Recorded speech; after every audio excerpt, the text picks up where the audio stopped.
Welcome back to WRPL. It's the podcast where we talk about all the things we are watching, reading, playing, and listening to. My name's Ben. And I'm Steve. How's it going, Steve? I'm doing all right, Ben. How are you? Good. Happy Halloween. This will be the last time we see each other before the holiday. Do anything spooky?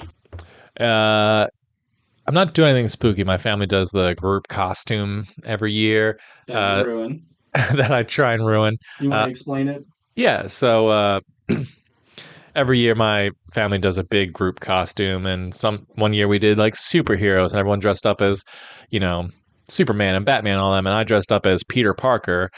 So I did not have a Spider-Man costume on. I was just a guy with a camera around his neck. There was a Star Wars year where I like panicked at the last second, just got a Where's Waldo costume. So in all these photos of like, Star Wars characters, there's me hiding in the bushes in the background, which was made for a funny photo. But this year is musicians. And so my wife and my child and I are going as the Bee Gees, but we are being the letter G, colored as bees, black and yellow with little stingers on them. So we are the literal Bee Gees. Clever. I think the Where's Waldo would have been a great yearly thing. If you promised every year. Yeah, probably. Well, before we get started, our main topics of the night are Killers of the Flower Moon and Spider-Man 2 for PS5. But as always, we're going to roll. All right, here I go again. You're due for a big up. Well, that hit the... I'll give you a redo. You want to read... It hit the chord. Well, that was a 3, if anybody cares, but I guess I get a redo. Yeah, all right, all right. 18. Okay. Well, if you cheat, you're going to do well, I guess. And now I've angered the gods of truth, and now I'm going to roll low. 4. Yeah, okay. There you go. I passed. But still, yeah, better than, more than half. So starting off, two bits of news, I'd say. R.I.P. Matthew Perry, my favorite friend growing up. I thought I was your favorite. He was the funny one. So, of course, it was like him and Phoebe. They were my favorite. I watched Friends. I knew of Friends because my parents, obviously, it was the biggest thing at the time. But I thought, oh, that's my parents' show. I am not interested in watching it. I'm sure it's stupid. That's what Seinfeld was when I was a kid. I don't know, 10 or something. I don't remember how old I was. But then COVID happened. And so I was like, I had all this free time. Let me check out Friends. And I really, really like Friends up until like season 7 or 8. Okay. And then I just kind of gave up because but I also binge watched like all of it. Like 22 episodes per season. Like, I'm so tired of these people. So I never finished the show, but for a good while, I thought Friends was very funny. So it ends with... Chandler was my favorite as well. Like Rachel getting on a plane to go to Paris, but they hit the World Trade Center and die. Yeah. Wow. And it happened before 9/11, so what are the odds? Simpsons can't predict it all. Yeah, Friends does it once in a while. Every now and then. And then the second piece of news, we got a little bit of a shout out, kind of a constructed shout out. It was coerced out of people, but for anyone who likes The Weekly Planet with Mr. Sunday Movies and Nick Mason, they are my inspiration for doing this. It just seemed like such a fun thing that they were doing.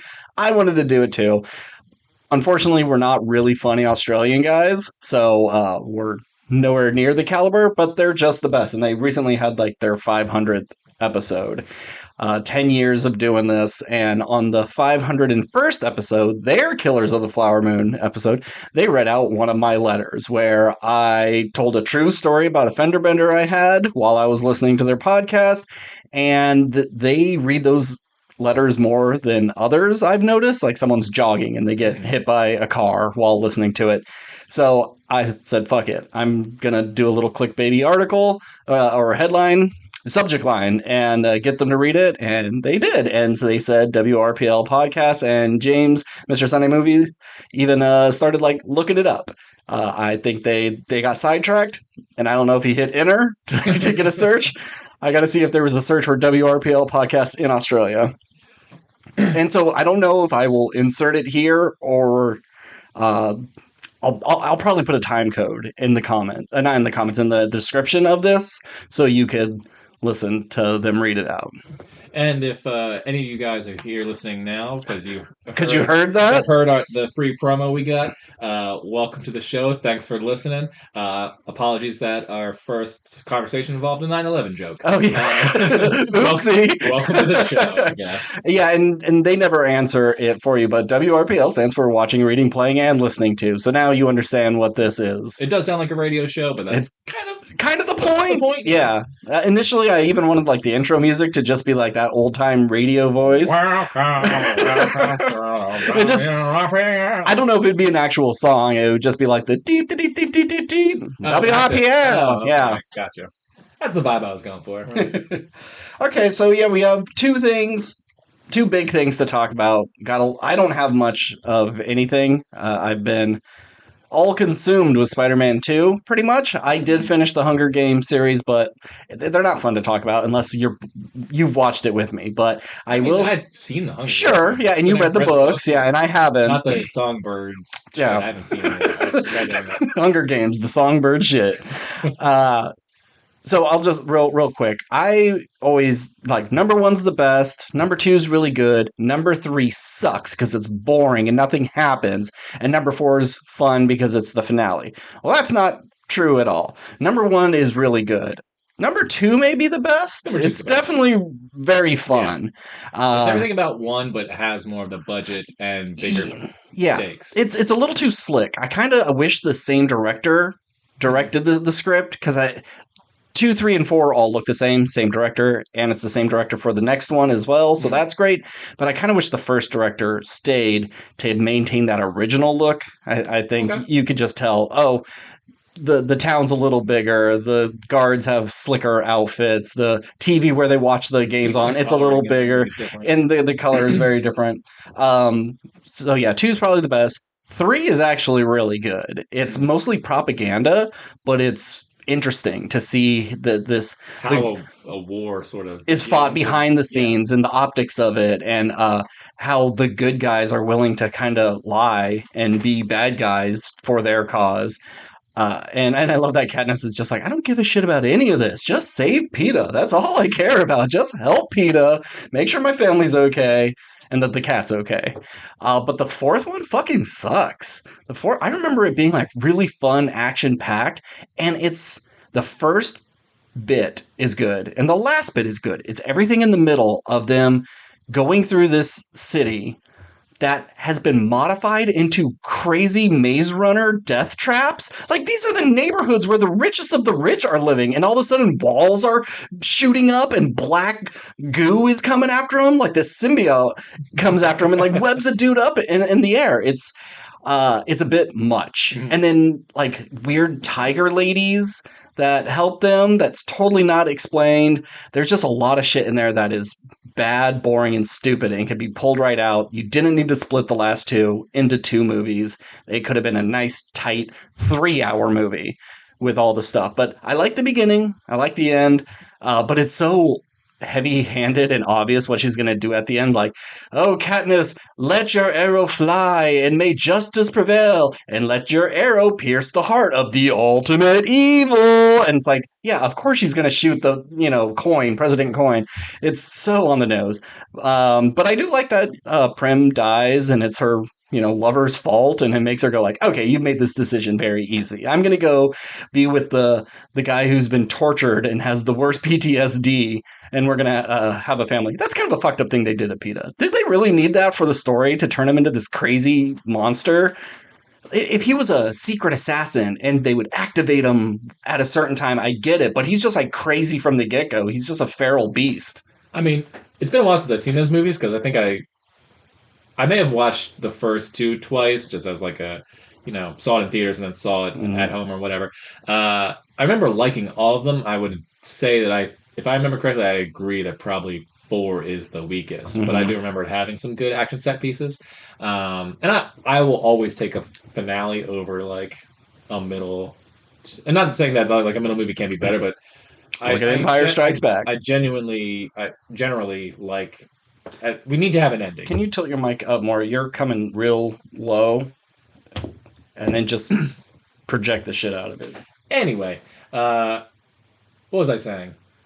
You'd rather take Uh, a but but I like that they kind of went hard on PETA, and like I like that they killed her sister, and I don't think I would have liked the Secret Assassin Winter Soldier shit. okay, I kind of like that he was just like yeah, against them from the because that's kind of what crazy awful war shit that happens, and he doesn't ever fully come back. I mean, he comes back enough, and of course, and I think it was one of the ways that well obviously she's going to go with PETA unless he becomes an agent of I'm going to try and kill you at all times. So it mm-hmm. kind of helps the like will they won't they of the other guy Gale.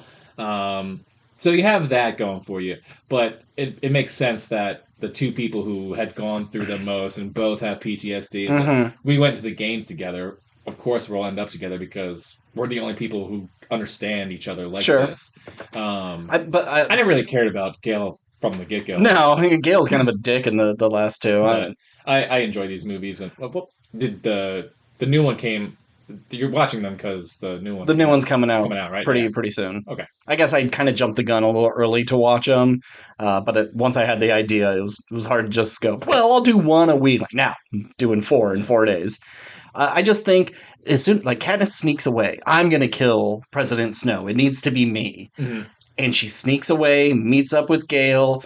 All the troops are proud of her, and they're going to go on this covert mission. They're going to have to maybe try to blend in with the District One and get close to, you know, uh, more of a not a heist, but espionage sort of Sure. thing. But as soon as she sneaks away, Plutarch Heavensby I and can't believe you know these people's names. I'm so yeah, proud of you. and President Coin, they send the film crew, they send PETA, and then it's just another propaganda thing. And I would have liked her doing this without them. And I thought that was her whole goal. And as soon as they show up, she's just like, "Oh well, okay, I guess since you're here, we'll keep you around." I wanted it to be her and Gail on their own, or you get Joanna and Finnick, Hmm. like, oh, these are all the winners. We all have to do it. And then they go. But it just feels like Maze Runner once they're dealing with all these traps. It doesn't feel like Hunger Games anymore. And I feel like they go, well, since we don't have the Hunger Games anymore, we need the big spectacle. So let's send a bunch of weird mutants in the sewer and crazy flamethrowers in the symbiote goo. Uh, but it's just so boring because it's just Hmm. running away. Okay, we're safe. One of our team members died. Running away. Oh, we're safe. Like, yeah, we know we're gonna get there eventually. And then at the very end, Coin is like, well, we finally won and we're going to execute Snow. But FYI, we're going to still have Hunger Games. Is that cool with everyone? Why does she need to bring it up now? Like, what, you don't have to announce that Hmm. the Hunger Games are going to still exist. Wait until you've cemented yourself a little bit as the ruler before you try to reinstate the thing that kind of caused this rebellion in the first place. Right. So she's kind of a moron, and I'm glad she died. And I love that President Snow gets ripped apart by the people. What Yeah. a great death! It's not even shown bloody or anything like that, but just. Did you ever see Perfume's Story of a Murderer? No. Okay, there's a scene in that where like people just go after one dude, and then when they all dissipate, there's just like nothing left. It's amazing. Oh, You should watch that movie. that's the Michael Rooker movie. Michael Rooker. Perfume? No, I mean it What has am I like. thinking of? He played a serial killer in like one of his early movies. Doesn't matter. Anyway, I'm getting sidetracked. Yeah. Whatever.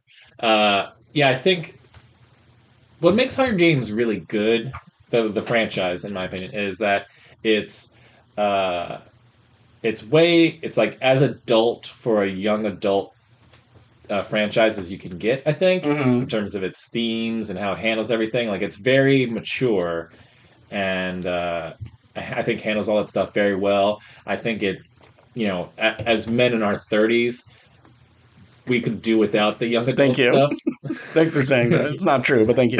Well, late 30s, early 40s. Uh, I'm late 30s.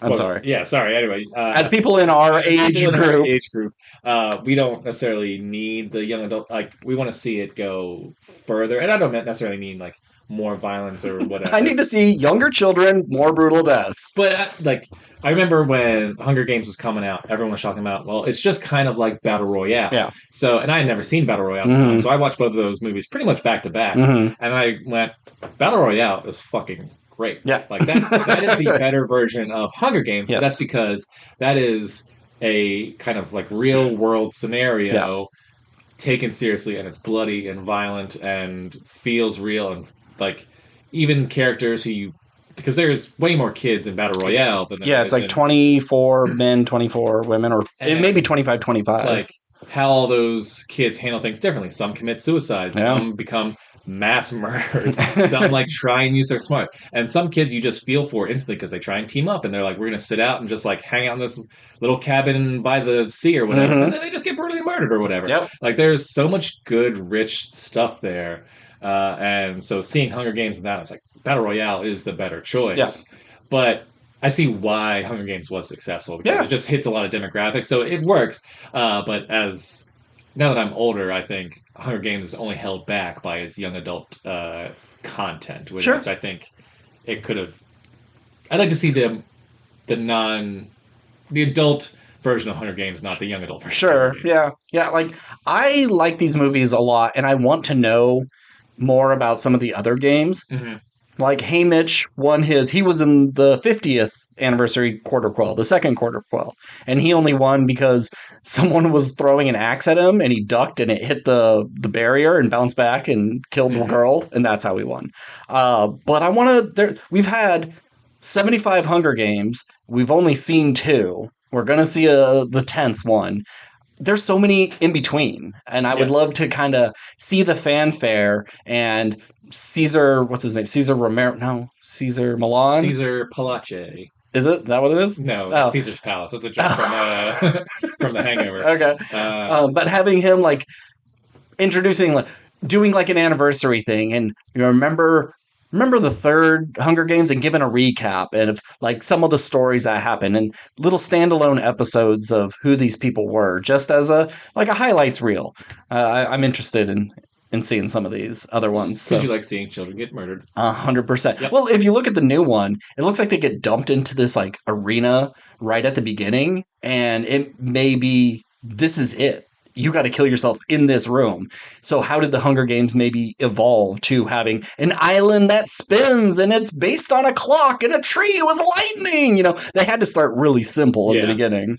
It always interests me when I see future stuff where I'm just like, the amount of money it costs to just make this 24-hour event, 3-day event, whatever it is, just seems stupid. Yeah. And then it's like, you're not going to use this next year. And maybe you're saving up for 25 years, and maybe they're all kind of going to the same arenas every year. Or like, this year is the jungle arena, this year is the desert arena. It's the 4 main quadrants, and then every 25 years, oh, well, here's a spinny island one. Okay, well, let's move on. That was enough Hunger Game talk. That's a lot of Hunger Game talk, actually. So you said you have a handful of things. Some are quick. Yeah, do you have any stuff you want to rattle off, or should I just like knock out? One thing before our 2 main topics. And it's not all that much. It'll just be, hey, this thing ended. Well, you do your thing, and then I'll just rapid fire. Rapid fire all your shit? Yeah, pretty much. Okay, cool. All right. I say rapid fire, I might give something like a minute, but rapid fire. Okay, rapid fire. Sorry to tell you, Steve, but your favorite show that you haven't watched came to an end. Walking Dead presents Daryl Dixon. Fart noise.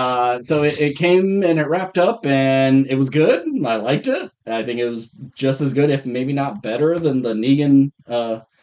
What's her face on? What's her name? Maggie, thank you. You don't even watch this shit. I read the books. I was doing so good with all the Hunger Game names, and then, the thing you spent 12 years watching, you can't remember the one character. But it's done. And do you want to know how we got to France? Because it just looks like he showed up on a rowboat, like an upside-down rowboat. And, like, how can you cross the Atlantic Ocean like that? I assume Do you care? No, I don't give a shit. I'm not going to watch the show. Okay, fine. Then I won't say anything. Well, I mean, was he, like, he was on a ship, the ship got shipwrecked, so he got on one of the life rafts and then just floated into France? So, France, they got this crazy militant government, and they are actually taking a boat, and they are coming to America.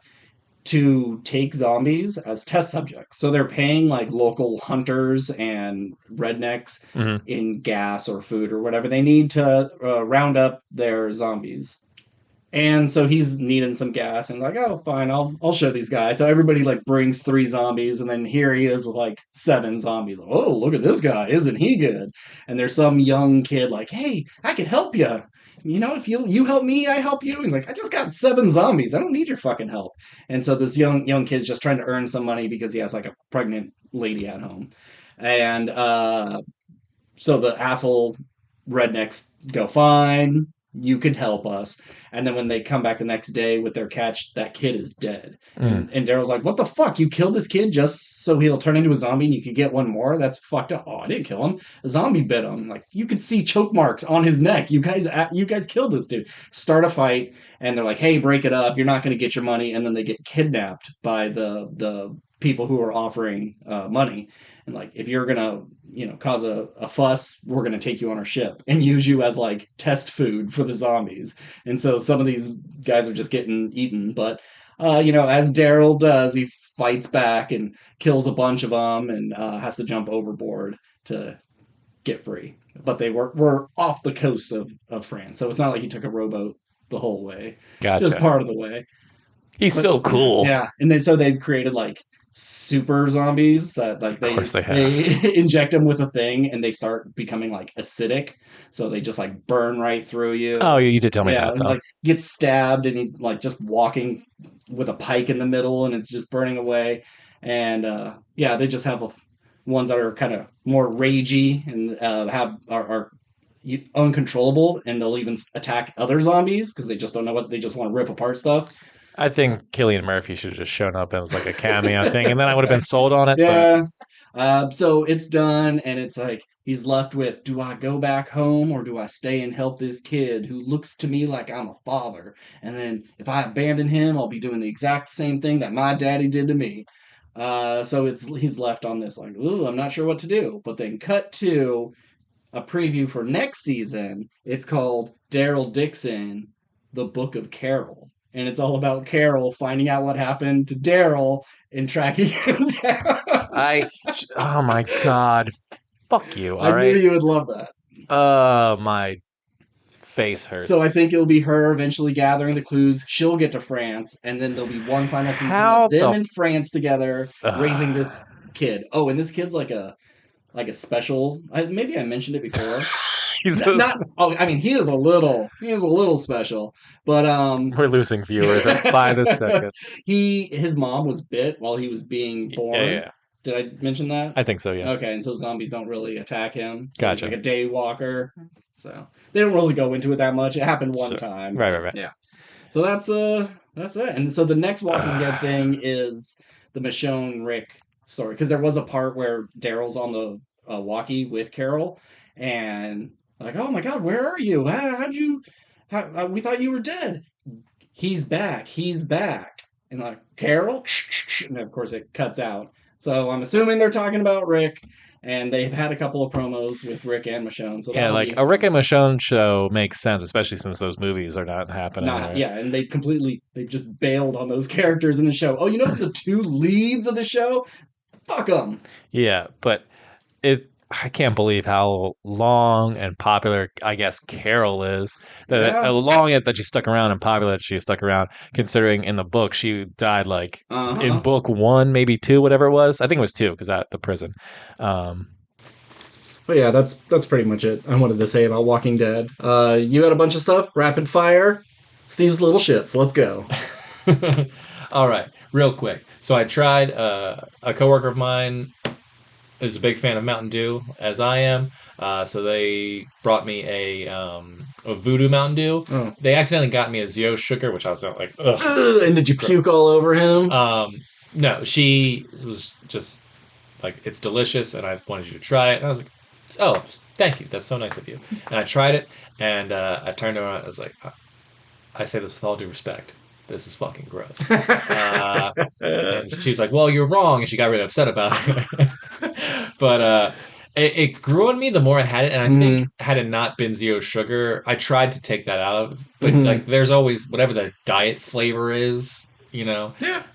it always lingers there, so I'm not sure if that also had an effect. But to me, it just kind of tasted like someone melted a popsicle, A lot or of like, Mountain Dews are kind of like that. Yeah. or they just took a pixie stick and poured it into carbonated water. Yeah. It just tasted really candy, sugary. Oh, I did have. Wait, this is their new This, Halloween this is the flavor. mystery flavor thing. Yes, I liked it. I think it tasted like Apparently everyone does. It But was. It's definitely pixie stick or fun dip. You know, it's one of those two sugar candies. yeah, Smarties. You know, it, maybe it's a Smartie. it wasn't for me. Like I said, it got better Yeah. as I had more of it. And I was also eating food, so I don't know if that kind of whatever. But my initial take of it was I didn't care for it. My roommate tried it and she's like, "Ooh, that's really sweet." And I was like, "Yeah." And this is the zero sugar one. Yeah. And like, what? So I'd be interested to try a sip of the actual sugar. You just don't want to buy it. I'm not paying $1.89 for. I'm not buying the 12 pack or whatever. Yeah. So I consumed that. So Mountain Dew, sorry, it's a miss for me. I watched 2 comedy specials. Pete Holmes' new comedy special on Netflix. Yeah. I'm a fan of Pete Holmes. I like some of his older stuff. I loved Crashing on HBO. I read his book. This new special, didn't care for it. That's what I heard. I don't know if his just like comedy's changed since like having a family, or if he's just I don't know. It just didn't work for me. And then I watched Shane Gillis's stand-up special at the behest of a friend who said it was very, very funny. And I agree. I laughed quite a bit. I think it was a very good stand-up special. Some people, he's appeared on a lot of certain podcasts and that people may question his political standpoint or whatever. So Joe Rogan. But I was just there for the comedy, and he's really funny. Yeah. So okay. I enjoyed it. So I get recommended stand-up specials all the time, and I love comedy. I really do. But there's something about SNL and stand-up specials I just don't seek out. I don't want to say it's cringy, but just I don't know, watching someone perform. Oh God, what happened to the screen? What are you doing? You're still good? Okay, you're good. I don't know. I don't, even when it's someone I love. Like, oh, Aziz Ansari has a new. I don't know why I used Aziz, but he has a new stand-up special. Like, oh, cool, good for him. I ain't watching it though. But oh, Aziz has a new TV show out. Cool, I'll watch it. Yeah, what's weird for me, I can watch stand-up specials like Dave Chappelle's specials. I laugh at all of them. Yeah. I think for whatever reason, watching him perform also really helps. Where like other stand-ups, if I just listen to the special in the car, I think I laugh more than seeing the visual of them. Huh. I mean, obviously, there's some times where the visual bit is like, oh, I know they're doing something on stage and I can't see it. People are laughing at whatever goofy gesture they're doing. I'm like, oh, I'm missing out on this. But whatever it is, something about watching stand-up on like Netflix definitely lessens the experience for me, where I'm sure if I was in that crowd and heard the exact same special, I'd be laughing along with everybody else. But I don't know. Either way, that's my recommendation. Skip Pete Holmes, watch Shane Gillis. Fantasy football, crushing again. We drafted. We also did it's the first week of fantasy basketball, because I was just like, fuck it, I guess I'm a sports guy now. And I'm crushing it there. You always had your toe in the sports pool, though. Yeah. I'm a very low-key bro, but crushing the basketball, so this movie nerd is kicking all these actual sports guys' butts. And wait till like they just come put to fantasy in front of something. I'll be a fan of it. All right. All right. Fantasy bill paying. Fantasy fatherhood. Anyway, so that's the update on that. I'm good at. I read a book, Gideon the Ninth. Finally finished. Gideon the Ninth is the simple pitch. Gideon the Knight? Gideon the Ninth. The number 9. TH.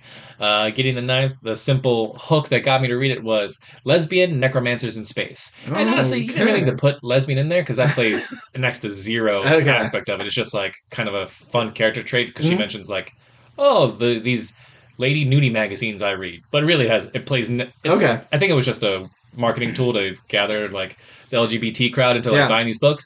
That being said, it's weird, but it's pretty fun. And I think I would love to see if it was going to be adapted into a film. I think George Miller could Okay. be a good pick. Oh, Either him or, I mean, Del Toro is an easy pick for anything. sure. But because it has that horror element that Del Toro could do, Hmm. and it is kind of fun, but I think it also kind of feels like a Mad Max style kind of movie, Okay. but just Mad Max, but in space and not as like wild. Okay. Uh, but basically, the quick premise is uh, these high ranking necromancers, they have what it's called a cavalier, and essentially it's just a bodyguard with a sword. And uh, her necromancer doesn't like her. They don't like each other. They grew up together, but it's like we're the only two people who can like do this right now. So basically, you do this for me, you you get whatever you want, and you get out. And they have to do this essentially test so she can ascend to what's called lictorhood. And lictorhood is a basically you become the right hand, one of the right hand people to their god, the Necro Lord Prime, who is Cool the name. yeah, who is the resurrected one who's lived for 10,000 years. He is believed to be immortal. They worship him as a god, and he just uh, the it's called Gideon the Ninth because she's from the ninth house. There's 9 planets in this There's galaxy always system. something. 12 districts and 4 houses of Yeah, it's nine Hogwarts, and planets, and each planet is a house. And okay. I do kind of like that though. but yeah, it's kind of like a mystery of like some of the people from all the different houses come. That my big problem with it is there's all these characters that get introduced, and I don't remember who's like what gender they are, what they look like, and Hmm. you run into them all the time, and it's like, okay, this one I think is a dude just basic because they Hmm. all have silly names. That's kind Yeah. of like why I feel like it's a good George Miller property because it has Hmm. such cool character design, but also just feels like what's the name of like Furiosa Oh there yeah. and O'Morton Joe. It's like those Yeah. kind of fucking names where Gideon is like the most normal, and then there's just like Nonagimus or whatever. It's like I don't even know if I'm pronouncing this right. Are they all humans or they're aliens as well? No, they're all. I mean, it's not in our solar system. The solar Oh. system, I mean, unless it's our solar system 10,000 years in the future, it's Okay. just been renamed. The Okay. solar system's called like Dominicus or something. But all 9 planets are, I guess, habitable. You only ever see the first house's planet and then the ninth house's planet, and you're just introduced, but from everyone. But the ninth house is the like dark dreary ones who like wear skull Okay. paint like they're it's like they are the classic necromancer look of just scary shadowy people. And are necromancers on all planets? And there's necromancers on all planets, I Is that guess. like the lead sort of? Because you said had like a rank or a position. Like, are they the authority? Are they the government? Or are they in charge? So the people from all the houses are essentially like the leaders of their house who are coming because they're just looking to basically increase their rank or whatever. To if because if they become a lictor and pass these tests, they just amass more power, and they're basically working for God Okay. or Okay. their God. So it's just like a good cushy deal. But then people start getting knocked off, and things are not what they seem, and they learn truths, and there's more that they're uncovering, and then so there's 2 other books out now. There's going to be a fourth one, and that would complete the story. But yeah, I had a good time. It's pretty cool and interesting, and there's some pretty awesome like necromancy fights and moments and stuff. And yeah, I had a good time. Okay. I recommend it if you And you for like. sure are going to go on to the others? Yeah, I'm reading the second book Okay. now. And It's when does gonna. the fourth one come out? The third one just came out, I think, last year. So the fourth one is, I'm gonna guess, at least a year away. Okay. So maybe Uh, maybe slow down, because you're going to do one, two, three, I and then a know. huge gap. Well, I And got 2 and 3 because it's set. What I'm reading the book, and it's like finish the trilogy. But I guess as she was writing the third book, she decided to make it 4. It's like, God damn it. So, I mean, I own 2 and 3. I'm going to okay. read them because I don't like starting a thing and then Uh-huh. waiting for it. But I'll just, And then you'll watch a YouTube I'll video to. Wikipedia and refresh my Yeah, mind. yeah, It'll be yeah. fine. But yeah, Okay. I hear mixed reactions on book 2 because I think it takes, it's like 3 people's different perspectives or something Okay. and jumps back and forth where this was just like one One. singular character. But Gideon was a lot of fun main character, was a fun main character, and her relationship with Harrow was her necromancer. Okay. Um, their kind of dynamic was pretty good, and yeah, I recommend it. It's weird, but Is it written by a man or a woman? It's written by a woman from New Zealand. Okay. Yeah. Cool. So it's different. But yeah, lesbian necromancers in a haunted house in space. Nice. Yeah. All right. All right. I got two more things, and then I'm ready for the main stuff. I finished an audiobook. So after reading Ready Player One, I went and what else has Ernest Cline written? Because I don't think I'm going to read Ready Player Two because everyone says it sucks. But he did write another book called Armada. So I read Armada, and it's pretty solid. I think what's cool about Ernest Cline is he makes books that you and I wish we wrote in terms of it's every nerd's dream of just like what if I could do this. Sure. So Ready Player One was what if me being a video game pop culture nerd allowed me to save the digital universe and help America or whatever. Okay. Ready Player One is what if I'm really good at one video game and that video game lets me save the world. Okay. The basic premise for Armada is there's this like high school kid who's not really going anywhere. His dad died when he was young, and he's kind of become a troubled youth. And he's the world's most popular game is Armada, which is essentially you're piloting a spacecraft and you're fighting aliens. Mm-hmm. And then one day, while he's at school, he sees one of the ships from the game just kind of like hovering there. I did read this. And he's like, what the hell is going on here? And turns out the game that he's been playing has been, spoiler alert, has been a training simulation for the war against the aliens to come. So it's like War Games meets Ender's Game. Yeah, and they mention that stuff. It's very...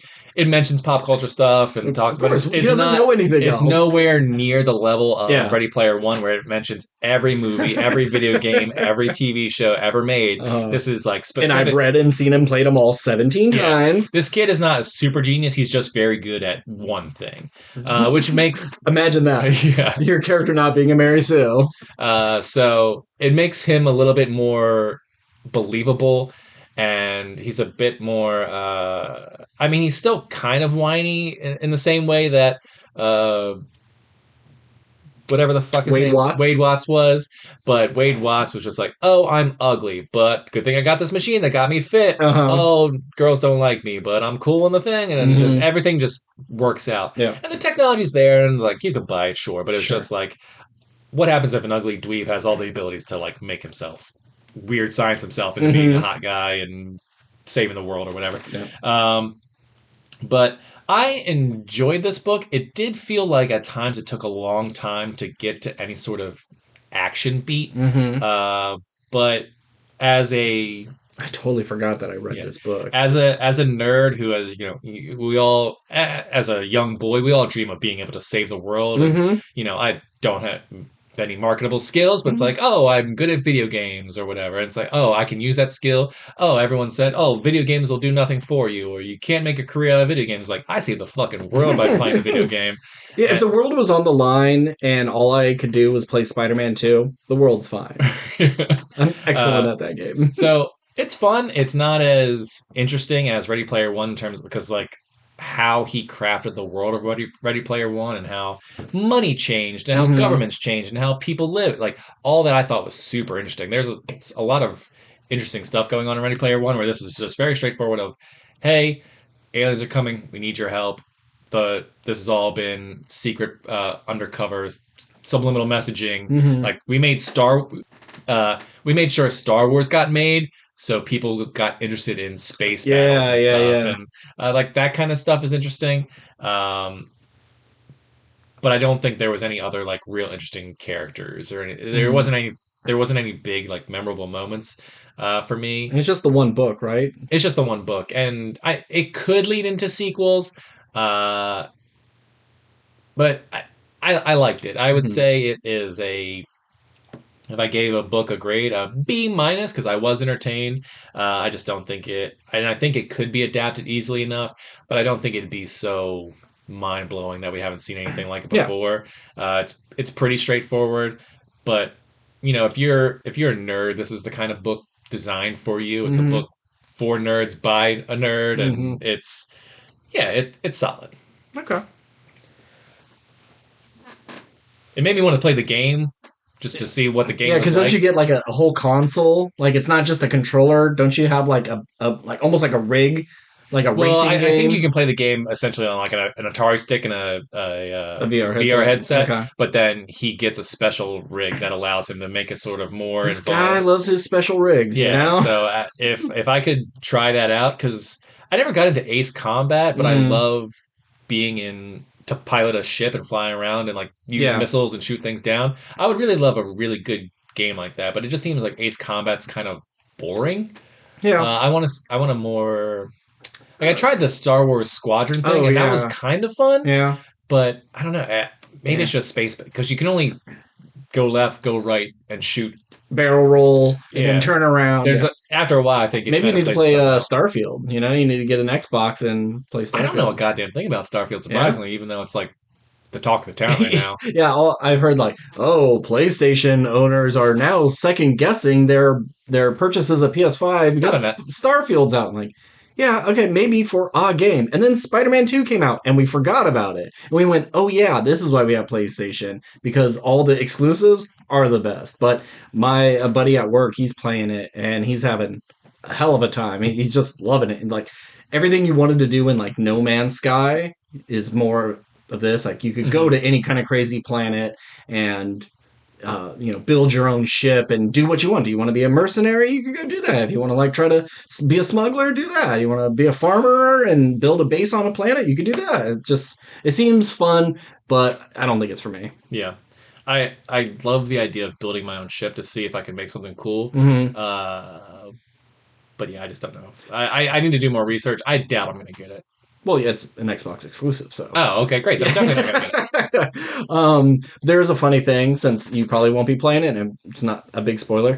They may have changed it and updated it now, but your enemies, their AI was to always shoot the middle of your ship. So if Mm. you build a ship that was like an empty box where like you're just post and there's nothing in the middle of your ship, the laser fire would miss like every time and you could just do whatever you want.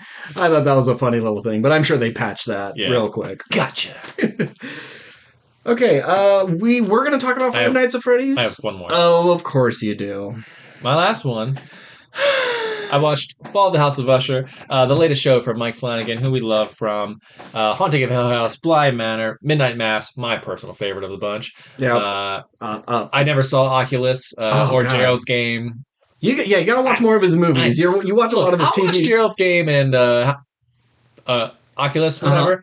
If you watch House of Fall of Usher, how Okay, about that? that's 10 hours versus 4 hours. That's Then you can't say shit. you're asking me to watch a lot more than I'm asking to watch you. And you asking me to watch a 2 hour thing is more work for me than you to watch a 10 hour thing. All right, I don't have time. You got time. Yeah. Okay. I mean, if I say I will watch it, will you just not talk about it? No, I'll just talk about it. Okay. I don't actually give a shit. Yeah. Is it that good that I need to watch it? Or are you going to just bring it up every time a new Flanagan thing's out? Like, well, you can't really rank his stuff because you haven't seen this one. No, I'm not going to be a prude about it or anything. Not a prude. Prick. Prick. No, that's not the word. Pretentious. Whatever. Some p word. Fill in the blank. You know what it is. I did enjoy this show quite a bit. It took a minute for me to appreciate it because I wasn't sure what route I was going to go. From the trailer, I thought this kind of looks like a comedy, Mm. and I will say that it's not a comedy by any means, but it is kind of funny to see all these bad people, kind of how they treat each other or treat other people. I think the same. I've never seen Succession, but I feel it's kind of got that vibe of rich snobby people being dickheads is kind of funny to watch, Mm-hmm. even though you're not rooting for them. Yeah. But basically, if you don't know, and this is not a spoiler because you find out within the first 3 minutes of the show, there is a rich patriarch, the CEO of a company that sells kind of like an oxy kind of drug. I think it's called Ligodome or whatever. And basically, they're on. He's on trial because people are blaming him for the opioid epidemic, that kind Okay. of thing. But all of his children are dead, and each episode is showing how they died. Mm. And there is a malevolent force at work, and what wacky antics ensue. Okay. Uh, Like, okay, so did he like make a deal with something so he could become all powerful, and now this thing is collecting on his children? do you want me to spoil it for I you? don't care. Just say yes or no. Yes. Okay. Spoilers, Wow. everybody. Wow. Tough one. You don't find that out until the final episode, but you can Well, I'd hope. you can pretty much like gather like Okay. that's kind of what's happening here. Um, Who plays the patriarch? Bruce Greenwood. Oh, okay. I like who Bruce. is great, and Yeah. pretty much everyone in this show is great. Just like all of Flanagan's stuff, all the actors are excellent. Yeah. All the scares are excellent. Heard it's gory? Pretty gory? No more gory than any of his other stuff, I don't think. Okay. Maybe a little bit. The thing about the show, it's definitely the least scary of the bunch. There are a few jump scares, and when they happen, they're effective. And I think what Flanagan always did better than jump scares is just the sense of creepiness. And there's some parts that are like, damn, this is kind of creepy. But it's more about just kind of like this family and how shitty they are and how they can't help themselves but be bad people because it's all about protecting the family, even though none of them like each other and none of them are really rooting for each other. Because, and I've said this on the podcast before, I don't really love watching a bunch of like bad people be bad. Like I need a reason to root for them, and there really isn't much unless it's comedy. Like you could watch Sunny. Yeah, they're terrible, but that's the point. That's the point. Yeah. And there's only like one or two characters in the show that you are kind of rooting for that are more like outsiders to the family, even though that they are part of the family. But there's episode 2 has a really gruesome death that's pretty awesome. And then everything else. One of the other popular things with Flanagan is his monologues, and there's only a few in this. It's not as monologue heavy as Midnight Mass or Hill House or anything like that. So this feels like it would be. You have the dad yelling at all of his kids to stop being so shitty or whatever, and it would be a good acting the dad's moment. the shittiest one out of all. Oh, really? Okay. And then when you find out, like, his arc, because it also cuts back to the 70s when he made the deal with the devil. When he may or may not have made a deal with the devil. But the other thing about the show is all the episode titles are by Edgar Allan Poe stories, and all of it fits with Edgar Allan Poe's. Sometimes they quote Edgar Allan Poe, not necessarily like, this is a quote from Edgar Allan Poe, but they'll recite his work in the show, and how they incorporate the iconic sort of images from some of those stories into how they die or how they tell the story is really kind of cool. It's a really modern retelling of Edgar Allan Poe's works, but all within one central narrative, as opposed kind of like Castle Rock. Yeah, it's not an anthology. It's not breaking up. Like, this is the story of this Edgar Allan Poe story. We fit a bunch of different Edgar Allan Poe stories and Easter eggs into one long story, and it's good. And by the end, I'm glad I watched it. It really does pay off really well. And there's only like one beautiful moment where, Midnight Mass, there's multiple that kind of like make you cry. And this one, there's only really like maybe one. And it didn't make me cry or anything, but just like, oh, it's good that there is a nice moment in the show, but it's also kind of somewhat satisfying seeing bad people get their comeuppance, mainly to their own folly. And also, but it's one of those things where it's also kind of not their fault because of something their dad did. And I'd really love for you to watch it just so we could break it down and talk about it and just to get your feelings. I think it's my least favorite of his works, at least on the TV show, because I haven't seen his movies. But that doesn't mean it's bad. Like, his worst is still like better than Walking Dead. This is A- B+ show. I enjoyed it. So yeah, I recommend it to you because you like the spookies more than I like the spookies. Yeah. But I like Mike Flanagan's spookies because his work usually has some heart to it. And also Edgar Allan Poe. Yeah, he writes good poetry. Oh yeah. I was planning on watching this, but I got Spider-Man, and so it took up all my time. That's fair. Okay, cool. Well, I'm done now. You are officially nothing else? Nope. Nothing? Okay. Well, we were going to talk Five Nights at Freddy's. You didn't get a chance to see it. It is on Peacock if you decide to get a month of it. You could stay at home. You could watch Twisted Metal. There's a whole plethora of stuff on there. I know you're not, but hey, it's something. You cancel one of your other subscriptions and you get this, but you also have the Regal Unlimited, so it probably makes more sense to go. Yeah. But I've heard like crowds are awful. Like it's some of the most nightmarish. If you went on a Friday, Saturday night and you saw it with a bunch of teenagers and stuff, it was like screaming It's the whole time. PG-13? Yeah, it's PG-13, and just like people laughing at, oh, look at pointing out, things that are references, and it's just like an absolute nightmare. Like I've heard, I'd rather be at the Taylor Swift era's concert movie and deal with that kind of behavior because at least it's encouraged. Mm. And this is just the worst of teenagers memeing it up in theaters. So hopefully, if you do see it, like a Tuesday morning, God, it'd be so funny if Taylor Swift's movie becomes like the new Rocky Horror. Oh, God, yeah. Anyway, but we are going to talk Killers of the Flower Moon. I know I mentioned Spider-Man 2 a couple of times. We're going to save that for the end because I have a lot more to say about that. I expect you to have nothing to say about Killers of the Flower Moon. I mean, I felt I had things to say last week, but we didn't record because we both were playing Spider-Man. Yep.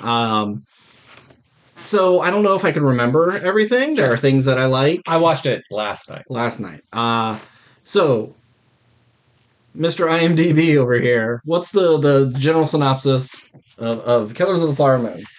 Killers of the Flower Moon, directed by the legendary filmmaker Martin Scorsese, starring Robert De Niro, Leonardo DiCaprio, and Lily Gladstone, is the story of a series of murders that occur within the Osage County tribe of Native Americans. Yeah. Does it happen in August? Because all I could think of was the August Osage County. Yeah. Does that movie have to do with the Osage people?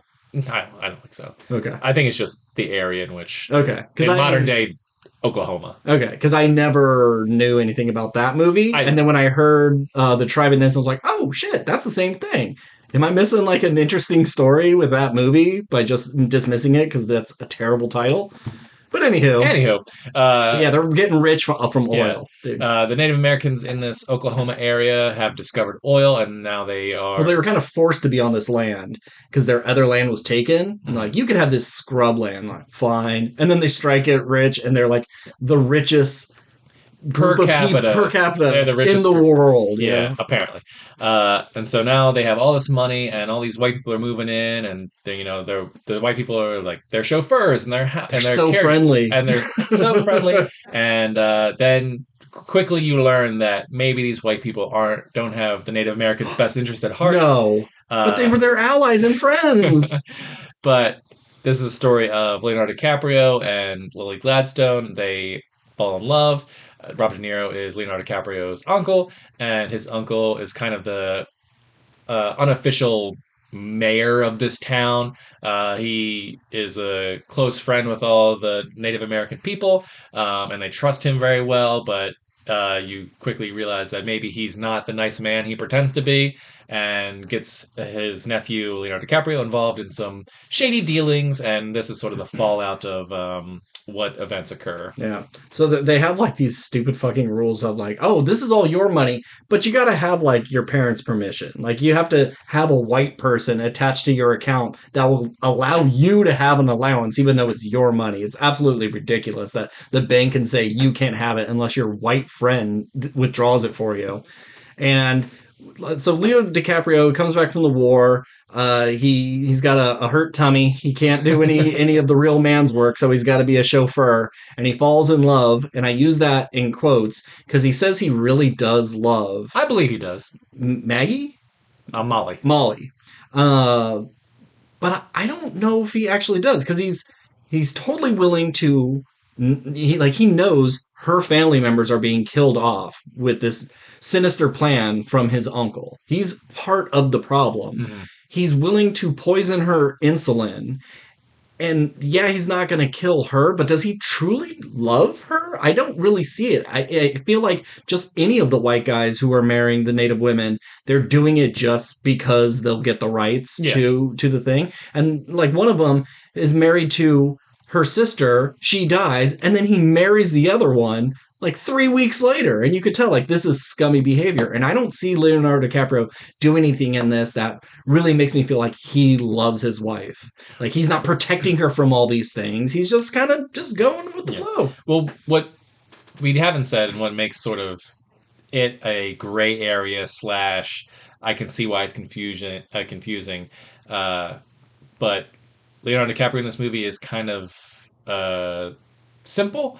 He's I not. was getting some what's he eating Gilbert Grape He's grape acting vibes coming yeah, out. not a full blown sling blade, but yeah, kind of like on a spectrum, putting that sling blade accent on. He's a real simple boy. Yeah, he likes money. He likes money and women. But that's the thing. Like we've seen Scorsese make these movies with Henry Hill, where he'll cheat on his wife, or Wolf of Wall Street, where he cheats on his wife every single day. Like he has these characters who love women and money, but will, do other nefarious things with other women. Where we never see Leo ever do anything with other women. He'll do petty crimes to get money so he can like go gamble and stuff. And he does whatever his uncle asks. But he also doesn't get his hands too dirty. He's not beating people up. He does that one guy. He's not murdering people, but he'll go tell other people to do murders. Sure. I mean, he's robbing people just to go play a fucking poker game. No, I mean, Leonardo DiCaprio is a bad person in this movie. Yeah. But if the argument is, does he love his wife? I think he does, because he doesn't do anything that, like, yes, he poison her insulin, but at the same time, and I could be wrong about this, when they tell him that he needs to put it in the insulin, it's telling him this will help her. Yes, and he believes it because he doesn't think his uncle would do anything bad. He puts it in his tea and he passes out. He puts it in the insulin, then he puts a little bit in his own tea because he kind of has an actual thought of, oh, maybe this isn't so bad. And he does pass out. So he is aware of it. I don't know if he stops doing it after that or she goes to DC by that time, but he does poison himself, or at least try it to see what the effects were. I don't recall that exactly, like how that timeline adds up, but I think my take from the movie is that he does love her and wants the best for her. He also will do whatever his uncle says, and his uncle is a master manipulator, and it doesn't take much to manipulate this simple man. He just thinks like, oh, he's related to me. He's a good.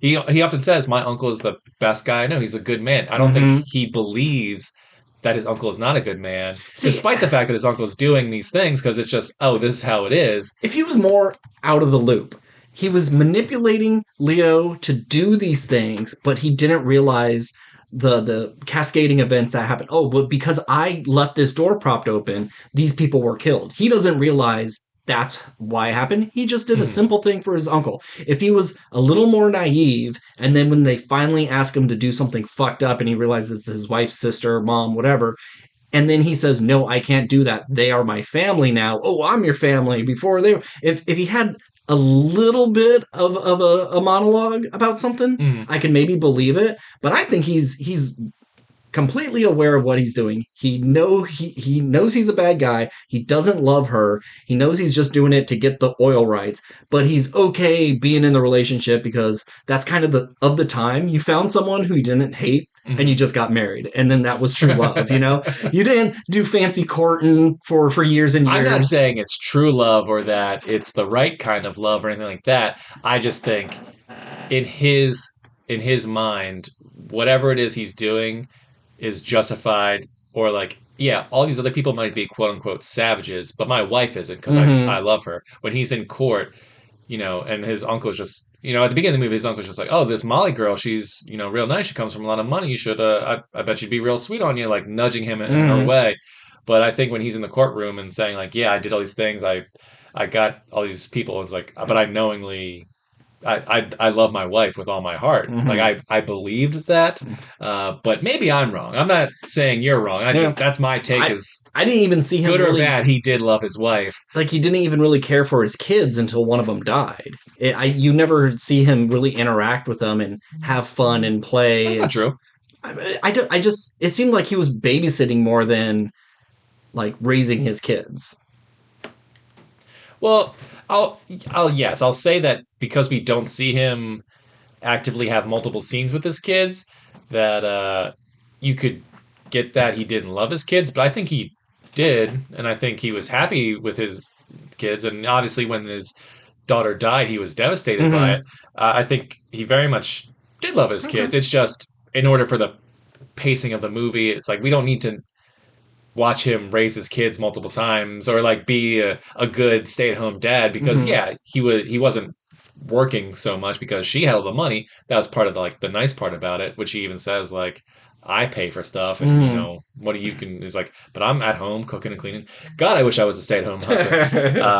But I mean I don't Your get wife's got people to get some oil rights, you know? yeah. uh but I didn't get the vibe that he didn't love his Okay. kids. I just felt it was kind of weird that they mentioned, oh, and then we had to send my daughter away because she was sick and had to go live with the tribe. I'm like, wow, you barely even talk about the kids. They mentioned him by name a few times, and I didn't even catch on that that was his son that they were talking about.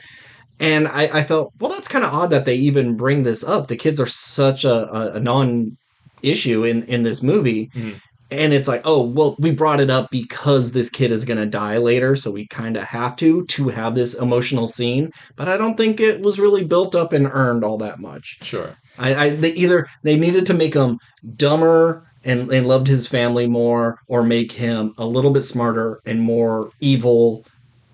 He could still love his family. I just feel like they walked this line and were unsure what to do with this character and made him I could see them looking at the history and going, "Ooh, this guy's a bad fucking dude." But he is our lead for the movie, so maybe we can soften it up. Maybe he's not as bad Yeah. of a dude, but it still came through as, yeah, he's just a shitty dude. Yeah. So this is kind of like my biggest issue with the film is that, uh, like Leo, it feels like the movie should have been Molly's movie. Like she should have been the Yes. lead, and she's not. Despite what maybe some marketing has said, where it's just kind of like, oh, it's kind of more Molly's story. It's not Hmm. because she's sidelined by illness for a good chunk of Yeah. it.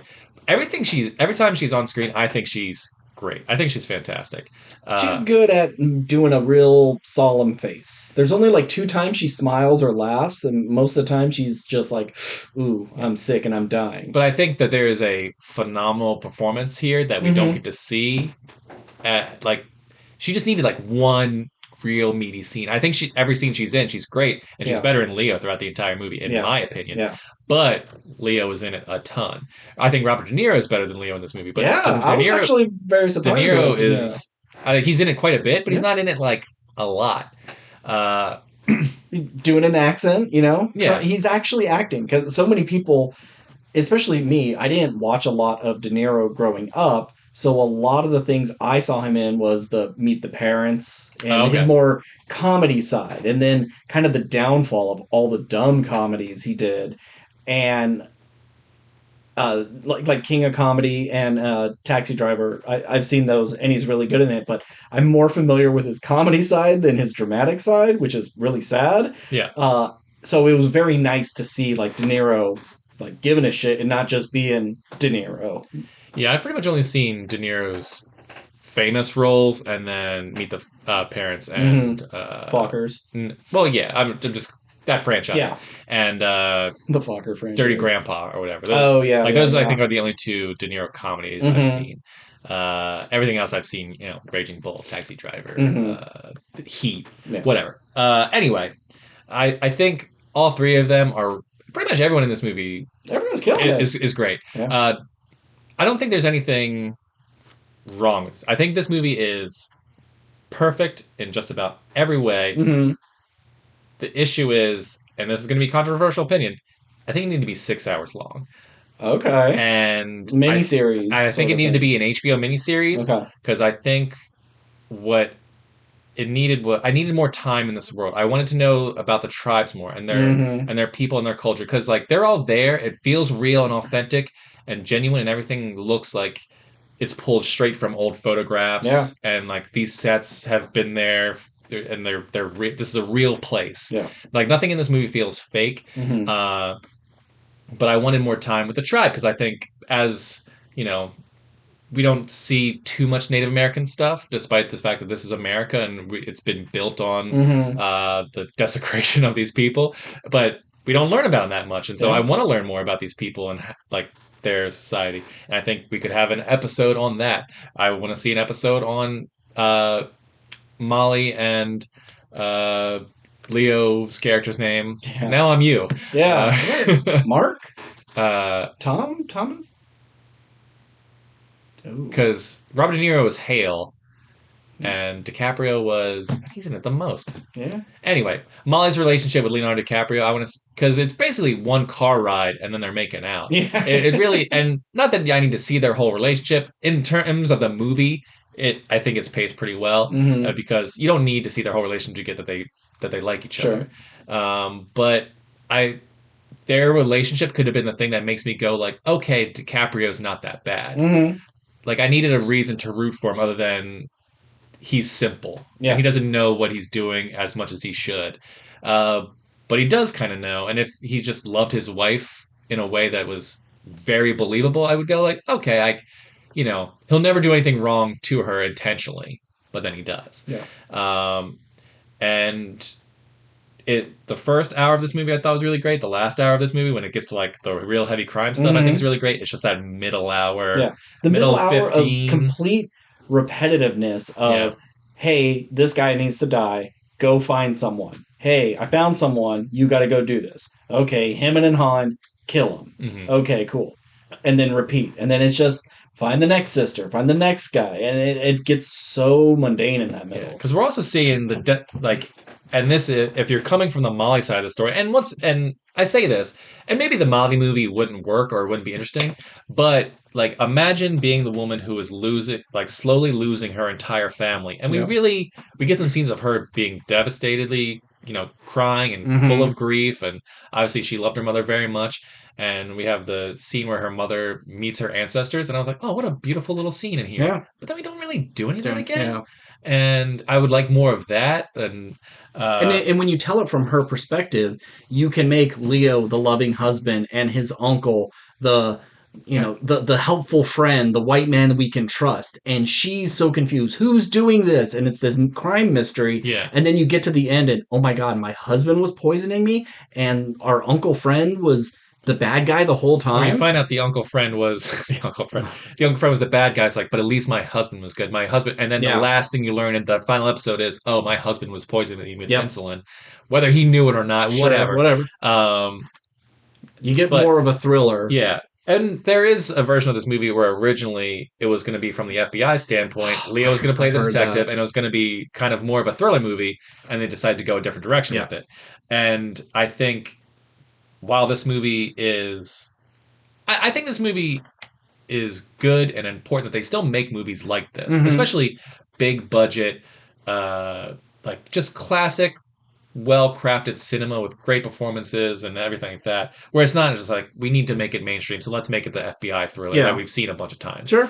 That being said, that's going to be your commercially Hmm. engaging movie. Where this, I would not recommend this movie to people because it's not. It's for old people who Yeah. like history Yep. and for film nerds like us. Uh-huh. Uh-huh. So I like this movie way more than The Irishman because I don't remember a goddamn thing that happened in The Irishman. Like Irishman was over 3 hours long and felt 3 hours long. I was never bored in this movie, despite the fact that it wasn't necessarily like the fastest crime drama of.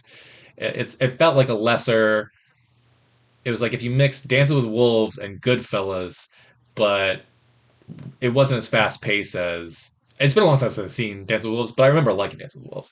But it wasn't as fast paced or fun as Goodfellas because Hmm. Goodfellas had like the soundtrack and Yeah. had constant crime going on. It was the pacing of that movie. Like, Goodfellas is one of the best movies ever made. Yeah. So it's hard to compare, but it is from the same director and has a similar vibe. Hmm. I think there is a great miniseries here, I and agree. now it's just like a very good movie. Hmm. And if you're a film fan, if you're a Scorsese fan, I recommend it. It is an interesting piece of history and time period, and I would love to like know more. But now that I've seen this movie, I don't need to know Yeah. more. I feel like I've gotten I it got all, it. Yeah. uh, which might be the point. But I think that I would have enjoyed more time to like have a character to root for, whether that be make it Molly's story or Hmm. make Leo's character more likable, or make Hale in the background more of a shadowy figure. And is he good or is he bad? Yeah. Uh, or make it Goodfellas with whatever. Hmm. Uh, Yeah. Miniseries better for the characters we want to know more about. The movie would have been better as the FBI story because yeah, as soon as they showed up, my my interest instantly peaked. Yeah. As soon as Jesse Plemons walked up, and then one of my favorite characters, the undercover native guy who's like, "Hello, I am from this tribe, and I have transferred to this town. Will you accept me as one of your people?" And he's just like, just getting information, because he showed up like every scene. Once Jesse Plemons showed up, he was just always there. I'm like, okay, there's something going on with this guy. Yeah. But And I know we're a decade out from Wolf of Wall Street, but it just seems like we know he can do these big, long, 3-hour plus movies of epic proportions of crime. Like no one does it better than him. But he made Shutter Island his most probably commercially successful. Maybe Wolf of Wall Street did more, but he can make Shutter Island and make it fast paced and fun and interesting. He's not I mean, you can argue he's a pretentious filmmaker. I know you probably. I wouldn't say he's a pretentious filmmaker. Like that's Wes Anderson to me. Sure. Okay. I think he's a pretentious film fan. Okay, fair enough. But so we know he can make these engaging, fun, commercially successful movies that are also well crafted, well acted, well made, like checks all the boxes. And then he pretty much did that here, but it's just a slow down kind of thing, but never boring. So it falls in that category of like you want to love it and you want to recommend it, but you know it's just not for everybody. Yeah. And the last thing I'll say, one character I loved, and he only had like 2 scenes, but he had my favorite line in the movie where he's talking about, hey, now if my children suddenly die because they have the inheritance, if they died, would I get the inheritance? And the guy he's talking to was like, sir, it sounds like you're asking me if you can kill your kids so you can get their money. He's like, well, not if it doesn't work. Yeah. I'm just paraphrasing. deadpan. Yeah. Just that guy was fucking great. I don't know that character's name. I don't know what he did at any other part in the movie. He just killed one of the people. Okay. Oh, yeah. Killed one of the sisters. Yes. Anna. But when he showed up for that, I was like, that was my favorite line. Yeah, that was my favorite scene, my favorite character. Yeah. It's so malicious and evil to be so nonchalant about like, yeah, these 2 fucking kids, if I kill them, will I get their money? Great stuff. I'll say one last thing, and then I'm definitely done. One thing I think, I don't know if many people talk about with Scorsese is I don't think anyone does murder better than him in terms of, and I don't, maybe not better, because in a lot of movies you make execution scenes or like last day, whatever. You have to make it so thematic, so when this character dies, you feel something. But in Scorsese movies, when he kills people, it's quick. Yeah, it's nonchalant. It's nonchalant. It's over. It almost seems like murdering someone takes nothing, because a lot of times when if your hero murders something, they have to grapple with the thing that they've done, or the villain murders someone, they deliver some monologue of just like, you mean nothing to me, and now that you're out of my way, I can my evil plan can succeed, ha ha ha, or they feed him to the dogs or whatever. But this is just like, oh hey, don't worry, we're just gonna take a walk in the woods, bam, pop, and then just roll them off, and then it just leaves. It's just so interesting that this kind of stuff happen. It's like it doesn't glorify it. It doesn't make it gross or overly violent. It's just quick and easy. And I just think, I don't know what the subject is there, but I think we should talk about it, because there's something to I feel like only Scorsese kind of does it this way. And I think it's worth mentioning. And it's not like hidden behind a bunch of cuts and whip pans and people being shocked and a huge fight and a wrestle with a gun. It's like, no, it's a dude sticking his arm out of a window and shooting a woman. The mom scene, yeah. And then just like putting the gun in the hand. And I thought he was, when he was going towards, I thought he was going to shoot the baby. I was so nervous. That freaked me out. Yeah. Like, wow. Because I assumed this movie was going to have some act of violence that was so heinous that it would be the standout thing that everybody goes, this movie's great, and it has this thing in the middle you don't see coming. And so I just had this feeling. And so after he shot the ball, I was like, he's going to shoot this baby, and that's what everybody's going to talk about. But no, we didn't know the plot at that point. And just the way that shot is framed, just how the hand comes out the window and how he walks out towards the crib. It is a perfect cinema shot. And it's so good, and it's so brief, and it's so effective. It's just the kind of shit Scorsese does. And I want to give him his due. The fact that this man is pushing 90 and still making like high quality cinema. And you can love him, you can hate him, but like, if this is one of his like least popular movies, it's incredible that this is like lower tier Scorsese. Considering like so few filmmakers have this sort of degree of filmography. The pedigree. Yeah, and so I love Scorsese. It's one of the reasons he's my favorite filmmaker, and I'll see anything he makes until he can't make movies anymore. I got like two things. Okay. One thing, the FBI shows up. They're not called the FBI yet. They're just the Bureau of Investigation. They are sent there by J. Edgar, who was played by Leonardo DiCaprio in J. Edgar, which I saw bits of that because I worked at a theater at the time, but I didn't see the movie. Is it any good? I just remember they're like at the crime scene and someone steps like right on a footprint and like, you fool, you stepped on a footprint, that's evidence. Like, what? It's just a footprint. Like, you could tell the size, the type of shoe. And I was like, oh, this seems interesting. And then I went to go clean another theater. It's one of those Clint Eastwood movies that I just don't think looks... Because it's like Clint Eastwood has made movies that I really liked, but the whole movie just, I remember feeling so, like, blue and... I don't know, cell shade. I don't know what the fucking term is. Cell shade. It's term. like Toon Link. Toon Leo. J. Edgar. I should know film terms. Anyway, I just remember the movie not looking great, and I think that there's a solid Leo performance in there. Mm-hmm. But and then this is me going in not knowing anything about J. Edgar Hoover, the starting of the FBI, but he was also. He like putting on lady shoes. Well, yeah, I did. Just like it went in directions I didn't know was coming, and I wasn't sure what it was trying to say. I don't remember much from that movie. Yeah, J. Edgar, closeted Nancy. Yeah, but anyway, I remember not really caring for it because it was just kind of like long and boring. Because it's just like a dude being an oddball and investigating people that maybe he shouldn't. It doesn't he do like baby what's it called? The famous baby that went missing. Oh yeah, the Lindbergh baby. Lindbergh baby. I don't remember. Okay. That was 2010. I don't know, Steve. You're the expert. But my favorite thing of the whole movie, was at the very end.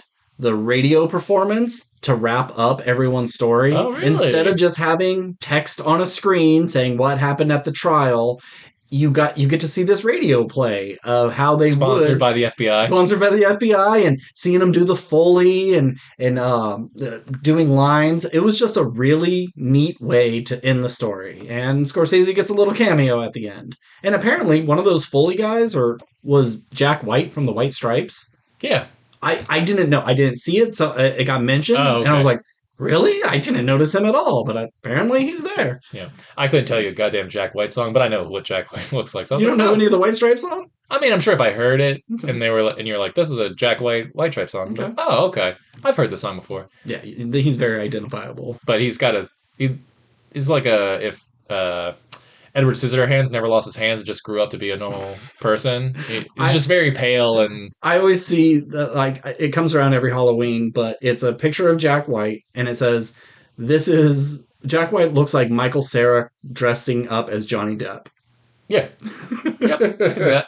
But yeah, I enjoyed this movie. I'm blown away that you enjoyed this movie. I mean, I still give it a C-. Okay, because there is a lot of good stuff in it, but I will never watch this again. I would never recommend it to anybody. And if I knew what I know now, I probably wouldn't go see it. I'd go back in time and tell myself, you could skip it, but it's fine. It's better than Silence, that's for damn sure. But nothing will beat, King of Comedy for me. King of Comedy, Taxi Driver, and Goodfellas. Those are his best ones. And I do like Casino too. Yeah. Casino's good. Yeah, Casino's real good. So cool. Moving on. Let's talk. I'll give it a B. Okay. Low B, but B. Not a B-, but a... Yeah. You love the highest B you could give before giving them a B+. I don't give out 0.5s, but I want people to know that if I could, it'd be there. A B.5 or B. B.5. I like that. A B.2. Oh, okay. B.2. Well, no, because it'd still be more than a B. It would have to be It'd be a... Who gives a fuck? Yeah, because a B- would be a 2. Or oh, no. Never mind. Let's not even talk about it. Because 0.5 would be... We're mixing math and letters. Who does that? Yeah, because a B.5 seems like a B. B.9 is a B+. B.2 is a B-. So B.5 is still just B, right? Right. So would you give it a B.6? Just a little higher? Whatever. So the thing I want to talk about, Mm-hmm. PlayStation 5's only release that I truly give a shit about, because thinking of it, like I do want to borrow Dead Space from you. Okay. It doesn't have to be right now. Still got some side missions to clean up, but I'll take it if you let me have Are you it. gonna play? Did you play Alan Wake back in the day? No, it's on my PS4 still. Okay. The remastered one. Yeah. Okay.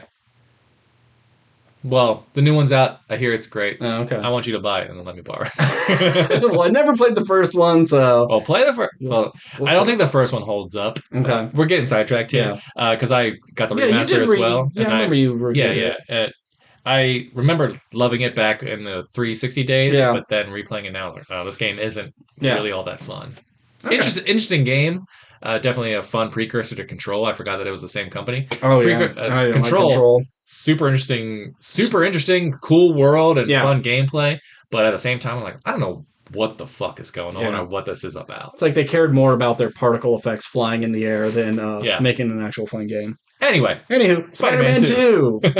Long-awaited sequel. Even though it hasn't been that long, we did get a little Miles Morales game. Thank God. That was so smart of them to Yeah. put Miles Morales on both systems to hold you over. Because if I didn't have that option to play that game, I may have waited even longer to get a PS5.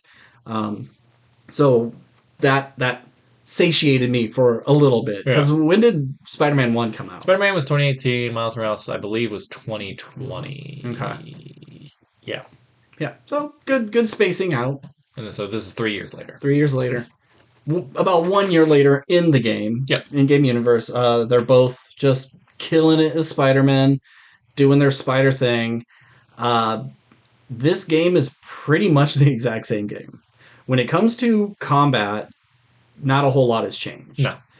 I was able to pick this up, and I went right back into my slide in between legs, uppercut, swing kick, web against the wall. Could pick it up like nothing. If it ain't broke, don't fix it. Exactly. And they still made some changes. Yeah. Your spider powers and your web wheel are a little more intuitive, and you don't have a million fucking things on it. But I do think some of the special powers and the tech is a little overpowered. Okay. I feel like I can clear a room with just my tech, and I don't even have to fight. Once you max out that grabber that pulls everything, it grabs up to 5 people and then does a second one where it grabs objects in the room. So everybody gets hit by a bunch of stuff, and then the little thing stays and you can use it as a projectile and shock everyone. It's so overpowered. And this game didn't rack up the difficulty at all. No. This game is so much easier. Miles Morales was easier than Spider-Man 1. This is easier than Miles Morales.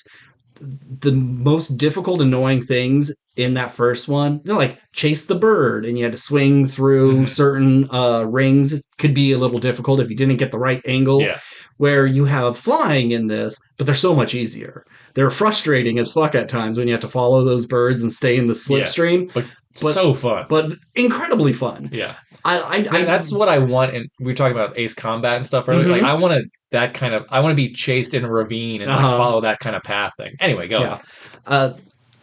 But I feel like this movie is This game is just a movie. You're here for the story, because the story, I think, is really interesting. Everything else that happens in the game, although extremely fun to do, is just kind of more of the same. Yeah. They change out some of the puzzles, but you pretty much have the chase down this guy, stop these types of crimes. They didn't change up some of the features in it. It's just kind of reskinned. You don't have this puzzle, you have this one. And then some of the puzzles you get are embarrassingly easy. All the Prowler hideouts are stupid. Hold down L2 on a fuzzy spot, and then open a door, and then you get a thing. That's not a puzzle. I really wish there was more. There's a laser one with mirrors at one point, and you gotta pull the cart and I haven't gotten that one, I guess. You said you beat it, right? Yeah. It's at the very end with the symbiotes, isn't it? Wait, what There's a part with lasers and mirrors, and you have to like pull the carts out of the way, and the laser has to cut through. I don't think it was a side mission, but maybe it was a brief thing. Whatever, go on. whatever. I just wish there was more of that, like using your webs to turn things to solve a puzzle instead of just open this door. Yeah. A lot of the puzzles just are really kind of lame. And then anytime you get an event and you're crawling around, it's or you're a little spider drone, they're so simple. Like like the Prowler ones, they have lasers that you gotta walk around. There's not enough lasers to kill you. You could walk through each one of them, get to the end, get your suit, and then you're done. There's no challenge there. So I hope they change crawling, running up the building. Like, if they can make these parts more interesting and dynamic, you could really have something good. But there are times the game kind of halts and gets a little dull. Mm-hmm. Like stealth missions. Anytime you turn to Mary Jane, they're more fun this one because she has a gun. Yeah, the Mary Jane stuff I thought actually I actually like. Yeah. But unlike the other games where you just like, oh, I got to throw a rock to distract someone, and they just weren't nearly as engaging. A lot of that stuff just feels too simple. Mm-hmm. And this game is really beautiful, and there's a lot going on in the city. If you just walk around, there's so many people in windows doing things. Like, I was watching you play. We went to a random window. Someone's just doing exercises in a room. They didn't need to do that, but they did. So it's teeming with life, and there's a lot of dialogue.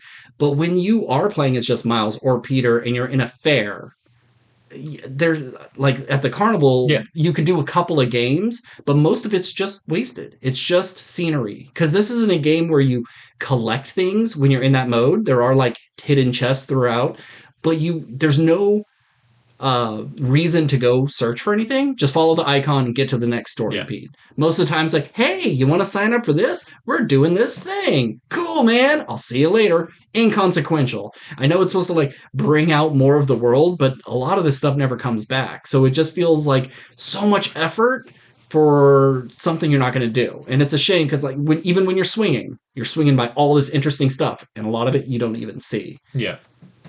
Well, it's one of those things where it's like you need to pad the game because, one, you want to make it feel like your customer base isn't spending $70 for a 17-hour game or whatever it is. And it's like, oh, well, now there's nothing else to do. So you fill it with all these side missions and side quests. It's like, oh, okay, some of them may be fun, some of them may be kind of lame. But really, it's just like, it's an excuse for you to gather resources to buy cool outfits. It's all there. So it's just like, well, we can't make this game and just give you all these fun outfits. We got to make you work for something and earn something. Sure. You get the game for the story, but you earn these other things by playing. But whatever. So I think you and I had very different experiences where I wanted to get through the story as fast as possible. So I did 0 side missions. Oh, really? The entire, like, I did the bare minimum. I think I had to do each sort of thing like kind of once. Yeah. Just so it's like the game's saying, this is a thing you can do. Yeah. But I, like, when I fought, the final boss at the end, I maybe upgraded one thing on each bare minimum thing. Because I didn't do any side missions, I didn't earn enough tokens to upgrade. So it's not like you had like 40 skill points and you just didn't assign them. The skill points I used. Okay. But I didn't upgrade, other than one time, I think, for each thing, I didn't upgrade suit tech or gadgets or anything. It was just, I just upgraded my skill tree and that was it, because that was just natural experience I was getting. So I beat this game with the lowest amount of health, damage, and everything as possible, and it wasn't all that difficult. No. Now, there's multiple times I died several times doing a fight, but eventually I just kind of learned the pattern and I was able to beat it. Honestly, the fight that I think gave me the hardest time was Scream, which was fucking annoying. Yeah. Okay. I think that was my most difficult battle. But so we'll talk about the side missions real quick. So I beat the game, and then I was like, all right, well, before me and Ben talk about it on the podcast, I got to play some of these side missions and see, if there's anything worth talking about. Okay. And I don't know if I've gotten to everything, because I haven't beaten any of the side missions. It's just I've started some of them. Okay. And what I will say that I think is cool, I loved the Haley stuff, where you're the deaf girl, and you just hear, or you don't hear the world in her eyes, and you have the little emojis that pop up as she's talking to people. Sure. I thought that was very fun and cute. But do we need to play as her? No. Did we need to do a little puzzle where it's, oh, I take the elevator up, send it back down, then cross it? You know, it was the most simplistic puzzle Sure. that was for nothing but her talking to another artist. We didn't need any of that shit. Did we need it? No, but I think it was cute. Yeah, I mean, Sure. I liked it. And I think I like the side stuff where either Peter or Miles is helping everyday citizens. Because one of the popular things about Spider-Man is he's your neighborhood Spider-Man. Yeah. He's not always gonna, stop somebody from robbing a bank or stop the big bad boss. He's gonna help you with your homework or whatever. Sure. Not that would really be his thing, but. I did one mission where Peter was helping a young gay kid ask out his crush to homecoming. And I was like, well, this puzzle is kind of stupid because I got to rewire electric whatever panels to get this kid's video to work. But at the same time, it's like, oh, this is kind of a nice little thing to include into this game where it's not, I have to stop. I have to. Oh, look! This kid wants to ask out his crush. No, there's a bunch of gang members here. Oh no! Thank God Spider-Man was here. I don't need to do a big group fight all the time because there's so many in these fucking games. Yeah. So I kind of liked some of the side stuff. I didn't do a ton of Prowler stuff. The Sandman missions are whatever. The Mysterio stuff I think is very cool visually. Yes. I do enjoy the Mysterio stuff. Because in the story mode, you have to do like a Guitar Hero type scene. Yeah, that stuff was fun. It was fun, but you only do it once. All the other Mysterio ones are just like time trials or don't get hit. And I was like, oh, I kind of wanted more of those little rhythm games. I agree. Even though it wasn't, that's not a Spider-Man thing. I think the more little things you could throw in are fun. That's why I like the Molecule game and figuring out which ones. But they're so damn easy, and I wish there was more of it. Or put the tiles together and build the plant. They're fun little puzzles, but they're not. There's not nearly enough of them. Yeah, Mysterio is the Riddler of these games, like the Arkham games. Not that it's as egregious. No, because that's like trophies and stuff, right? Well, yeah, but it's like puzzle involved, which is what. I mean, not really puzzles though. The Mysterio stuff is more of just like fair enough. It's trials. It's just time trials and endurance trials. But then Riddler had but I still did trials with the Riddler. There was like the driving trials, and then I think there was battle trials. And if you did, you had to like fly through rings. Was that a Riddler thing? Doesn't matter. Whatever. Well, I think Mysterio and Riddler have a similar vibe. They're green. Yeah, sure. And his name is Edward Nygma, Mr. E, and he's Mysterio. They're pretty much the same person. Fair enough, yeah. Point is, I didn't hate the side mission stuff, but some of them is just like, I know it's just here for filler, and the Prowler stuff is, from the limited stuff I've done in Prowler, is the least interesting. I agree. It's next to nothing. And I've avoided the symbiote battles because those are my favorite. It's like I fought some of these guys. I'm so fucking tired of it. No, but the thing I love about those ones are like, hey, you got 2 minutes, and we're gonna throw so many of these guys at you. You just better survive. And I love that. It's so much fun. And finding out like there's 5 different types of symbiotes, not including Venom, and figuring out what each are weak to. Like the green ones. You can't hit them. You can't punch them. They move so quick. I mean, you can. I was going to say, that's the only way I've beaten them. What are you talking about? One web shot kills them. A single shot of web will kill a green symbiote. So when they all come, just start firing and pointing at everyone. You'll clear out all those guys. And then the yellow one. There's no way that's true. It's 100% true. One shot of web will kill them. It has to be your regular web. I can punch them all day. And it would be a normal amount of damage, but one web shot will kill them. I don't know if the ricochet shot, if that counts, but if you just once, turns right into a human. The yellow ones you got to fight on the ground because if you knock them in the air, they like zip down. You got the big gray brute ones that are just like the brutes. You got the purple who are like snipers, and then the red ones that are like the ultra snipers that are kind of rare. They don't show up as often. And I like it, but they're just the same bad guys. Everybody has like the weapon one, the sniper one, the brute one. Yeah. They're all just like so similar in every faction. And I wish you didn't play the DLC from the last one. No, yeah, the City Never Sleeps DLC. Mm-hmm.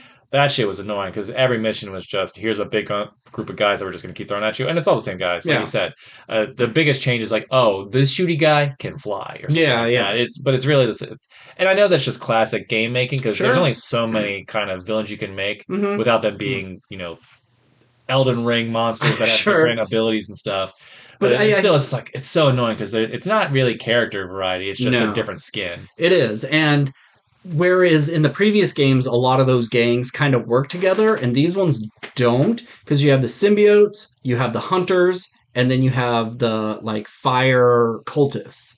And they're not, yeah, you have been doing side missions. Yeah, I guess I did. All the stuff with Yuri, the policewoman. Yeah, from Yeah, like she shows back up and she starts doing vigilante stuff. Okay, because she was a big part of the DLC, and then there's a thing that happens at the end of that, and it's like, oh, I wonder if she's even going to be in the second game kind of thing. Okay. So I wasn't, because they didn't mention it throughout the entire story event, so I was like, oh, maybe it is. So can I give you some spoilers about that? Sure, I don't care. Because it's not like super important, but I think it's kind of fun. So she's doing vigilante stuff with you now. She has a chain and a little like sickle on the end, and that's how she fights. So she can do all of her swinging stuff. Of course. So you're teaming up. Yeah, I know. It's so funny that anybody who wants to become a vigilante can all of a sudden swing like Spider-Man. Like you realize he can do that because he's super strong. Not a normal human cannot do this. Your joints cannot hold out. But you're fighting these fire cultists, and they haven't said his name yet, but I'm pretty sure the leader is Carnage. Oh, okay. Cassidy, what's his name? It's not Black Tom Cassidy. Something Cassidy or Cassidy something. Carnage. Go ahead. Carnage, yeah. He's just a red-headed dude and wants to bring chaos. And that's one of the thing, like Yuri wants to kill him, and Spider-Man does like, no, you can't go that far. And it's that dynamic. But I was waiting for Carnage to see if he would show up because we have Venom and they kind of go hand to hand. And I'm glad we don't get it. Yeah, me too. And because there's enough symbiote stuff with all the other variants. But I do like seeing how they do different takes on characters. Your Spider-Man, your Sandman's more sympathetic in this. Your Mr. Negative, more sympathetic. And they do it with like pretty much everyone in this game. There's a mission. Oh, some kids are shooting off fireworks. That's really dangerous. And you go to stop them, and they're like, oh, well, my brother died, and we do it to remember him. Oh, okay, that's really sweet. Hey, there's a car chase, and they're out of control. Oh, my wife's pregnant. I got to get to the hospital. Okay, I'll let you go. Everything is like, unless you are an absolute criminal, any other like bad guy you stop, it's always like, I'm misunderstood. I'm actually a really good person and I'm doing a good thing. Like everybody in fucking New York is a saint. They're all really nice human beings except for the extreme thugs. And I wish there was a little more of the wishy-washy people. Like if you come swinging through and you hit people, I would like if they were like, hey, fuck you, Spider-Man. Like I'm walking. Something. Like in Infamous, you could go good or bad. And obviously Spider-Man's always good. But say you do web up someone and you slam them against the wall and it breaks a window. You could have the shop guy going like, you're damaging my stuff, you're a menace. But everybody just loves Spider-Man in this game. So I wish there was a little more. There is a side mission. When you start getting all the hunter blinds, that has more story stuff. That I won't mention. It's not. To me, it's like another one of these. Oh, that's a cool thing to do with that character. It may be different than what we're used to in the comics, but you decided to change it up enough and incorporate it in this game in a new way. That's pretty fun, and it deals with Kraven and his brother. Or his son. Maven? I can't remember, because I think they mention a brother and a son. And his wife. I just can't remember. But they do a cool thing with a family member of his. But yeah, there was a villain I really liked what they did with. Hold on. Was it a Tombstone? I mean, that was kind of nice. Just trying to make it. He reformed. Yeah, he's a reformed guy. But there was no new villains in this, was there? Besides Kraven and Sandman. Lizard. I mean, I'm not talking about brand new, like not even mentioned. Yeah, it's like, it seems like we had things teased before. And I was very surprised to see Mr. Negative come back, but genius way to do anti-Venom. Oh, like yes. burning it out of him, and then okay, now his suit is negative, just like Mr. Negative. I don't know. It's just genius. Like whoever thought of Yes. that, Yeah. they had to Well, have been like, "Holy fuck, that's the most amazing thing." We talked about all the side mission stuff. We talked about combat. Let's get into the story and all Sure. the character stuff. All right, so we open with big Sandman fight. These games always have to like go big. Your first game, it was just like A helicopter. the infiltration of Kingpin's Oh, tower, sure, that's right. That was the. and all that stuff, which is a great way to open the game and like Yeah. learn the combat and stuff. I don't remember Miles though. In his game, what was his Miles- big opening thing? Was it just the? No, it wouldn't have been Mr. Negative stuff. Because Mr. Negative was in there because Miles' dad dies in Spider-Man, right? Yeah, because the villain was the tech chick. Yeah, the What was it? toy maker, the Doesn't matter. prankster, trickster. It was I think it was toy the maker. Tinkerer. Tinkerer. Yeah. Anyway, so what do you think of this opening scene of the big Sandman kaiju fight? Awesome. Except I don't love when Sandman gets big in general. It's like Yeah. Spider-Man 3. It just feels I want smaller Sandman fucking people up because that's still a threat. Yeah. And this is the only one of his villains that does get big. I mean, Venom, I guess, could have with what we see him doing at the end. So it makes sense for them to utilize that. But I wanted just kind of like a small Sandman fight. Yeah, I think I would have liked it better had it either started as small or ended small. Like he Sure. hit him with the water tank, he knocked out, and it was just like, so it's just Sandman. And just all right, you took me down when I was this big thing, but this is my. But now I'm concentrated, and I don't have to focus on all the sand. Try to take me in one on one. I would have liked to see a smaller Sandman fight. Sure. But I get it. You want to go for spectacle, so I thought it was a great way to start the game. A fun little set piece, but ultimately, like, it was. Yeah. It didn't. It was fine. It was a good way to go. Like, hey, remember all these things you got to do? L1, R1, and you remember that. And I think maybe that's the other problem with it. It's just like I know how to fucking. yeah, it's tutorial intro. Yeah. So then Harry comes back to town. Harry's introduced. We got snippets of him in the last game. Find out that he has been sick and that he's not in travel in Europe. He's actually been in Oscorp in a tank just trying to recover from whatever secret illness that killed his mom and that he has. And the Venom symbiote has like attached itself to him, and it's part of the thing that's keeping him alive. So at the beginning, when you hit start and you're in that lab, and the symbiote comes off of Norman Osborn and goes on to Harry, was that a dream, or was Norman actually wearing the symbiote? He's like, oh, are you sure you want to do this, Harry? Oh, yeah, I think this is it. And then it just starts flooding off of him. And I didn't know, like, oh, did Norman always have it and knew this is the only way to heal his son? Or was this a nightmare that he had while in the tank of my dad has now infected me with this thing? And it's his brain making... I'll have to go back. I don't remember. But anyway... Peter's living in Aunt May's house. He's dating MJ. I forgot she died. I totally... which is one of the best things of the game, yeah.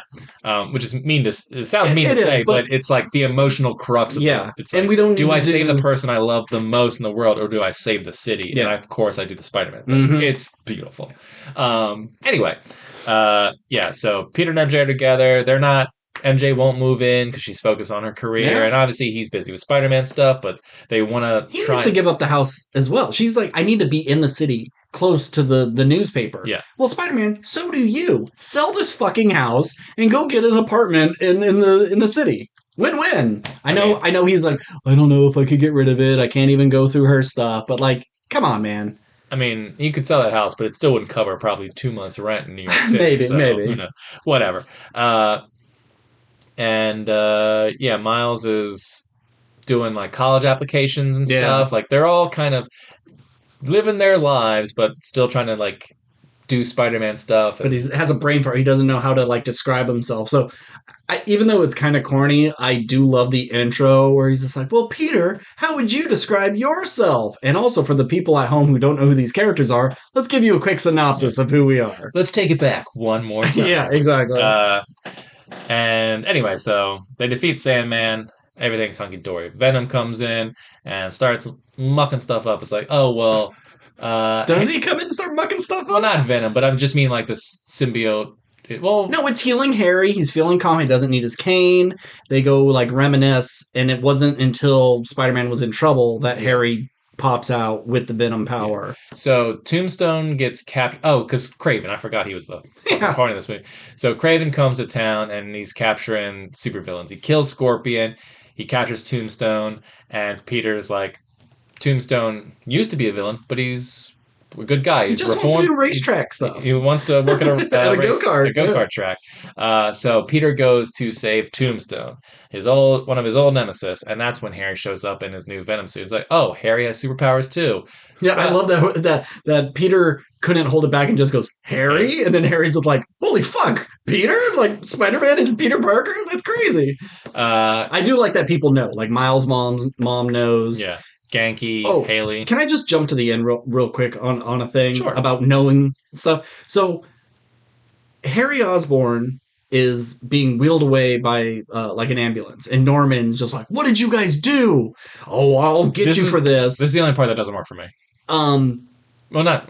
And then he eventually goes to another villain. Oh, he goes to Dr. Octopus and says, "You know who Spider-Man is." Yeah.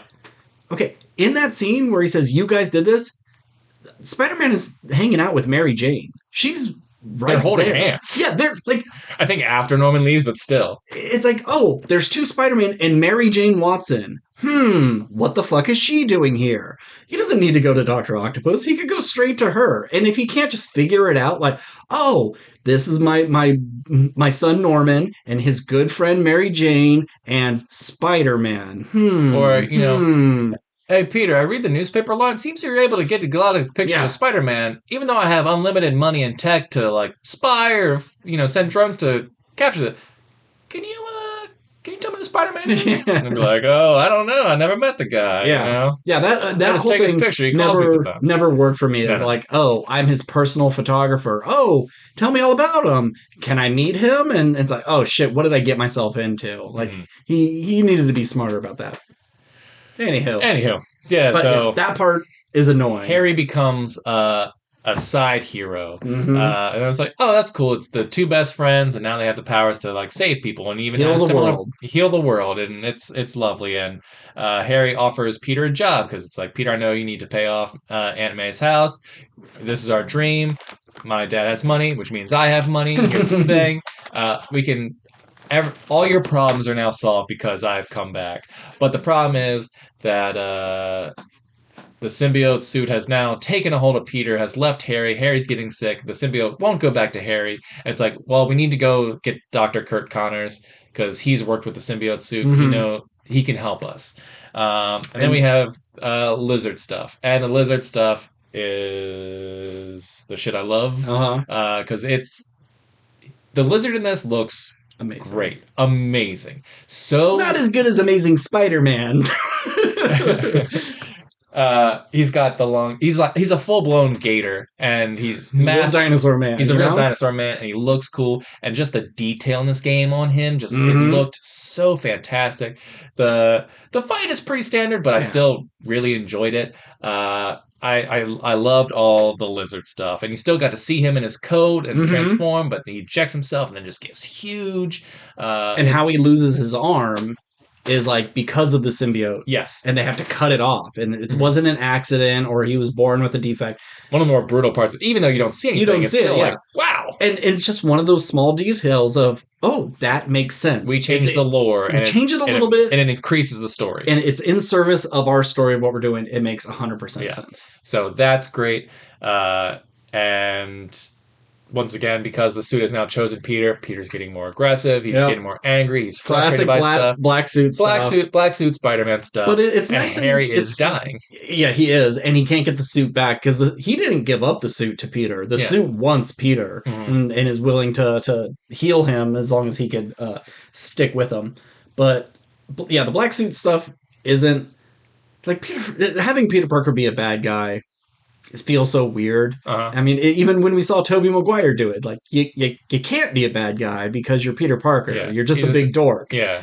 You're a dork, and you're essentially the nicest guy possible. Yeah. It's like giving the ring to Sam, and Sam's just like, yeah, I can give this up whenever I want. It's like, of course, because Sam's like pure-hearted. Yeah.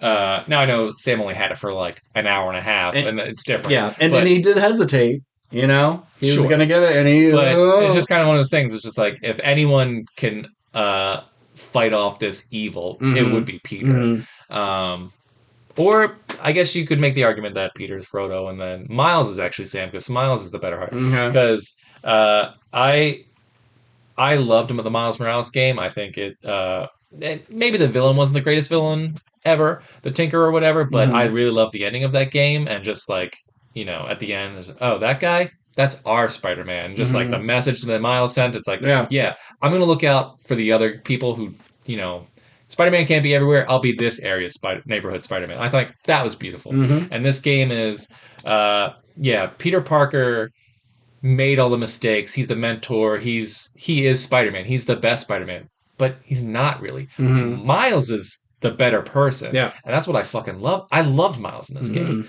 I love his movesets. I like that he can turn invisible. I like his electric powers. His combat is way more fun to me anyway. And I think he's a way better character. Miles Morales has become, personally for me, my Spider-Man. Yeah. I love Miles. In every iteration that I've seen it, in the game, in the movies, in the comics, it's all, I think Miles is fantastic. And I love the idea of Peter's now aged, he's done his part, it's Miles' turn. Yeah. And it doesn't feel like we're trying to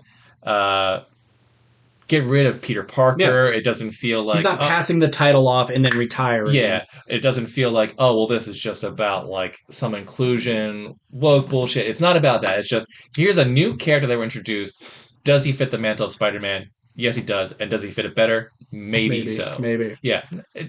Peter Parker could still be the best Spider-Man. He could be your favorite Spider-Man.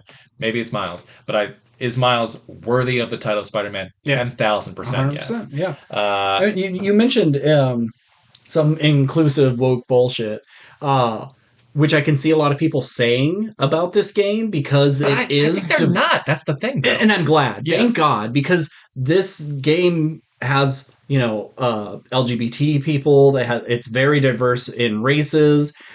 There's just a lot of it, and it's very nice about it, and I could see people complaining it's pandering, but it's not. I never feel like it's pandering anymore. I don't ever. Not at all. And it just like, oh, there's a gay kid.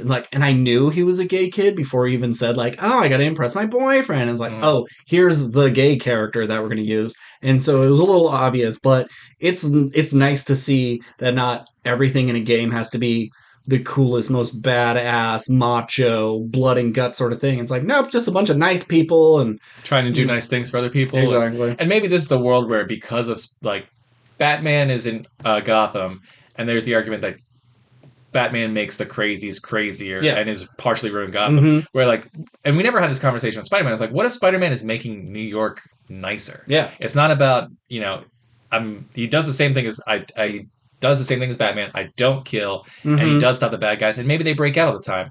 But people root for Spider-Man because you can tell he cares, and he interacts with the community, and he like cracks jokes, and he's just the most likable fucking hero of all time. And Batman relies on fear. And Batman relies on fear. Yeah. And that's something that the Matt Reeves movies kind of like grapple with, is like fear isn't enough. I also need to bring hope to the people. Yeah. And they only touch on that at the end, so I'm interested to see what they do in the future. But that's a whole other conversation. Touch it. If they even touch it. Yeah. But so when you were talking about Miles being the better Spider-Man than Peter, I don't know if you saw, but Nando V Movies, he released a little video about this game. He doesn't really love it because he doesn't like the black suit storyline, and that's fine. We'll talk more about that. Sure. But he made a good point. And I think it could have helped. And the gist was both Miles and Peter are pretty much exactly the same in fighting. Mhm. Their move sets are exactly the same, even their specialties, their gadgets. It's all pretty much the same. Yeah, Miles shoots you with electricity and Peter hits you with the symbiote, but the effect is still kind of the same. Yeah. And if you don't have the symbiote, you have the legs. Mhm. And it seems like they put it in so they would be equals. Mhm. And his idea was take it out, take out the legs. Spider-Man doesn't get any of the specialty moves, and maybe Spider-Man has all the gadgets. And then Miles doesn't really have the gadgets, he just has the webs, but he has the specials because those are already built into his moveset. So now Miles is the better, stronger Spider-Man, and when Peter finally gets the black suit, he can go, well, now I'm the better one. And that's what kind of his ego can get to him and make him worse. And then he eventually gets those moves, and now it's easier to fight. So, like when you're playing as Miles, that's easy mode. When you're playing as Peter, it's kind of hard mode because you don't get the specialties. But then once you get the symbiote, there's a reason for him to want to use it and get more corrupted because now he is more powerful. So it work not only within the game but also within the story. Yeah. And I think that's kind of true. Yeah. I can agree with that. But I still enjoyed this immensely. But yeah, as soon as like the Iron Spider legs came out, I was that's like, my least favorite thing about it. I don't like it. I've never liked the spider legs. Yeah, I get the symbiote. Visually why, because it's like, oh look, he's a spider and he actually has spider legs. Sure, I get it. Just never cared for it. But it was never in the games before, except for like one special suit, right? Wasn't it one special? The Iron move? Spider had the spider legs, which they got rid of suit abilities and just all the suits are the same. Yes, just they look different, but they have the same abilities. I like that. Yeah, I like it better that way too. Did you keep any of the spider legs, or did you do all symbiote moves? Because even within the symbiote moves, you have multiple moves. There's like if you do L1 and triangle, it could either be he does a tornado where he lifts a bunch of people up and hits his spikes, or he grabs as many guys as he can and slams them. If you go in there, you can choose. Yeah. So I just did the grab and slam. I did the grab and slam. Did you do all symbiote things, or did you do some Iron Spider stuff? I think I did. Because the laser one's pretty good. I got spider stuff first, and that was when you were over and you're like, save your money. And I was like, okay. And then I pretty much just did all symbiote stuff. Okay. They're more fun visually anyways. Sure. Yeah. This is probably going to be the only game where I get to do Venom shit. Yeah. And you got to play as Venom for a little bit. Yeah. That was pretty fun. But anywho, yeah, so fight Dr. Kirk Connors, turn him back to human Connors, and you're still full-blown spider or Venom suit Spider-Man, black suit Spider-Man, and then you have to fight Kraven. And you and I love Kraven, and I think he's such a cool character. And so when he was announced as a villain, it's like great. Yeah. I can't wait. And I think he's great, but then he's also kind of cut short. Yeah. Because he takes a back seat to Venom. Yeah. Which I understand because Venom's the bigger, stronger, scarier bad. Sure. And you want Kraven to see the suit and go, ooh, that's my opponent. Yeah. So I think the Kraven stuff worked. It's just I almost wish it was like Kraven made... It's like he does kind of make it to the end, but then he doesn't. Yeah. I just wanted more Kraven, and I didn't quite get him. I wish all this time, every time he was there, it all worked for me. His character model's great. His voice acting's good. Everything about Kraven's awesome. I just wish he kind of played like Taskmaster, where he would just actually hunt you. Yeah. And either you have to try to get away or try to fight him. And maybe you try to fight him in the beginning and you're so underpowered until you get the symbiote suit, you have to fucking bail. You have to run away because you can't handle him. Because his whole thing is the hunt, but he also has all this technology and all these other people to fuck you up for him to come in.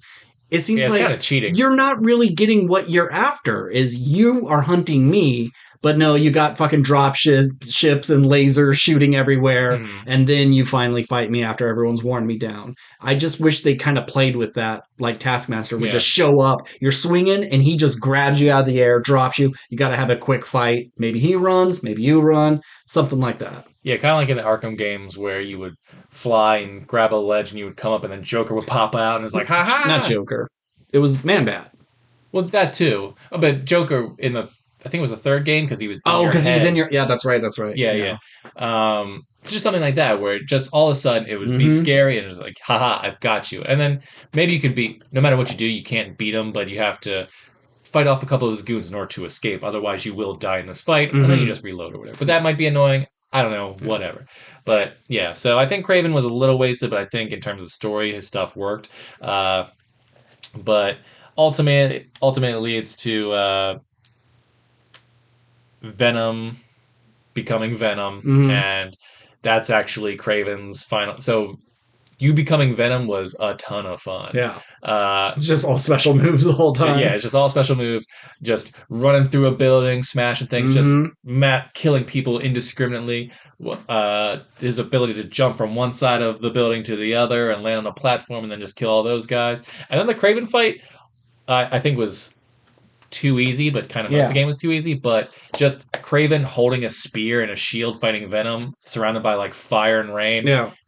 It was cool shit. It was, yeah. So I really love that fight. Yeah, he should have been tougher. Like, he was a two hit kill. If he hits you twice, you're dead. Yeah. Like, he should have been so overpowered. Wait, you're talking about Craven. Craven hitting Venom should have. Well, like when you're fighting Craven, it should be a real fight where if he hits you twice, you're done. Yeah. It may take a lot for you to wear him down, but he just 2 hits on you and you're out of there and you got to start over. Yeah, but they never explain how or why Craven's so strong, right? He's just peak human, I guess. All right, whatever. Yeah. Anywho, so long story short, Craven gets what he wants and dies at the hand of a superior beast, which is he gets Venom. his brain eaten. And yeah, so Craven is killed by Venom. So Peter doesn't have to fight him. And Miles doesn't have to defeat him. And then it just and this is where I think the game story for me kind of gets weaker because because I love the Craven stuff and I love the Doc Ock stuff, but I think I love them because they were human beings and you could get behind their motivations or you could not necessarily root for them, but they were just characters in this world. And then it just becomes, oh well, here's an alien invasion storyline. I don't really care for the alien invasion storyline. It's like Venom is one of the most visually interesting and scary monsters to come out of comics, and I get why he's popular. He's the sort of antithesis in a way to Spider-Man, at least in a power set move way. But as a character, I don't think Venom's all that interesting. Yeah. And that rock, the super ultra special rock, like that just shows up at the very end. It doesn't feel like that was set up well enough. Because all of a sudden it's like, oh no, he's Venom now. And then it cuts back to the game, and there's 7 buildings covered in symbiote goo. And it's like, Jesus, he went like super powered real fast. Yeah, and that was the other thing. It just seems like, okay, look how powerful. Why does Venom need to fight Spider-Man at all? He's got an infinite army of symbiotes. His black goo has infected the entire city. It just seems like there's no way for Spider-Man to win other than Venom has an ego, so he's going to fight me because he's part hairy or whatever. It's like, okay, fine. So we have this whole invasion storyline, and then like Mary Jane gets turned into Scream. Is she actually Scream in the comics? No, Scream is just a separate symbiote thing. But I love this because once again, it's a small change to a character in service of the story. Of well, what would happen if Mary Jane got the symbiote on her? And I know in other like Spider-Gwen was Gwenom when she gets the suit, and then Mary Jane was Carnage, which makes sense. She's a redhead. Carnage is a red, sure. Makes absolute sense. So I see why they did it, and it got me excited. Like, oh, what's going to happen when it gets on Miles? But they never do that. They never see. Because Miles is the true hero. He's too good. Like, I would love to see it get on him, and then, like, it would either scamper away, or, like, it tries to get on him, and he's just constantly shocking it that it can't bond with him. It can't bond him. Yeah, that would have been cool. Or just after a while, it's like, oh, this guy's not using me to my full power. I'm getting off this dude. I'm going back to Harry. But, let's see. So, yeah. You fight Scream, and this is kind of one of the big emotional scenes of the movie because you're fighting the love of your life, and because she's filled with all this symbiote rage. She's telling Peter, "Hey, man, you make it seem like my dreams don't matter. You never cared about me. All this other stuff, and so like you're fighting your girlfriend while also being told what a piece of shit you are. And it's just like, oh, this feels weird. And you want to say it's the symbiote. It's causing her to do that. I'm like, well, it's coming still from her. These are some deep seated things that are coming to the surface. So she went to it took Peter a while to get so angry and then turn bad. It got on her for 2 seconds, and she's like, "I'm pissed. I'm embracing this immediately." Of course, they make the nagging woman scream, "Sexist assholes!" So this fight, I think, was the one that caused me the most trouble, and I don't know necessarily what it was about it that I struggled with. But the only combat thing I don't love in this game is some of these fights go on forever because it's you fight this person in this area, and I fight them for 10 goddamn minutes, not just to get them to the next stage. Yeah. Now, I might have been fighting them for half an hour because I died 2 or 3 times. But then I finally beat him like, oh, thank God that fight's over. And it just jumts to a different area. And you do the same fight again. Same thing. Like, maybe one little variation. And so that was frustrating. So, but I do like you said, it's just a small change. And now you have Scream in this. And it's Mary Jane. And there's an emotional fight to this along with the actual physical fight. So I think that stuff really worked. And then... yeah, you have the final fight with Venom, which... oh, well, let's go back to Miles before we go. Because Miles has a fight with Mr. Negative. Lee, I think, was his... was it Lee? Yeah. Yeah, Lee. And is able to not necessarily forgive him, but believes in redemption. And he's not... he doesn't want revenge, even though everyone's just like, Miles, don't get revenge. He's like, guys, I'm not going to get revenge. That's not what it's about. It's like, yeah, but he killed your dad, man, and you're going after him. Like, it seems like you kind of want revenge. He's like, guys, don't worry about it. You're pissing me off, but I don't want revenge. Okay, now you're talking about it too much. I am going to do it. Fuck you. But I think, for me, this was actually the most best emotional stuff in the game, was him and Lee, because it's selling that idea of just, even Peter can be fallible because the symbiote is proving like, he does have things that he's angry about, and he has done this for a long time, and he's failed so much, and Miles failed to save his dad or whatever, but Miles can forgive and has grown up. He's no longer the kid he was in the first game, and it's all great stuff. And I just love, we don't often see heroes forgive the villains and root for them, redeem and this them. whole game was the supervillains can just be super humans, better humans, whatever, because Tombstone reformed. Someone else was out of the game, I think, other than Tombstone. Lee, Prowler, yes, but Prowler, he was already out. Yeah, Prowler reformed. Like, that's Miles' whole thing. Sandman was trying to reform. Yeah. So he saw that it could work. So it's like, you killed my dad, but you can save us, and we can all move on, kind of thing. Oh, Mysterio is in a he's reformed. He's just trying to do really cool entertainment gigs now. Sure. So but like you said, Lee being the cause of anti-venom, so fucking smart, so simple, genius move. And then now we're at the final battle. 3 football fields floating in the sky. And it all just became so busy. Too big. Too big, too busy. And I get it.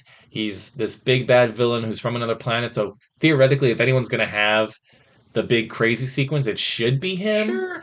But this, I thought, was the weakest stuff of the game. And this fight went on forever. It was like it felt like an 8-stage fight. Yeah. Because it's like, well, first you got to beat Peter and fight and beat him like on 3 different stages, and then you got to switch over to Miles and then beat him on 3 stages, and then now he has wings, so now you got to fight him in the sky, and it just net like that final mission was an hour long plus with cutscenes. And I don't like Venom with wings. It's silly looking. I know they want to get him up in the air, but just make it like his tendrils are touching the ground at all times. When he has his tendrils and kind of like floats up to Peter, who's strapped up, I was like, that's such a cool visual. But giving him demon wings. Like, he doesn't need to be swinging through the city. You just have him traveling quickly as all of his tendrils are touching the ground the whole time. Mm-hmm. I mean, obviously, that doesn't work as a play mechanic if you were doing it, but as a boss fight, yes, he should just be a big version. Yeah, or just imagine Peter swinging and he turns around and then he's not on the ground. Like the tendrils are just like, Yeah, like against the smashing building. windows. Yeah, and he's just like kind of perfectly straight, like Yeah. flying at you, like So like a scary. Doctor Octopus type of Yeah. thing.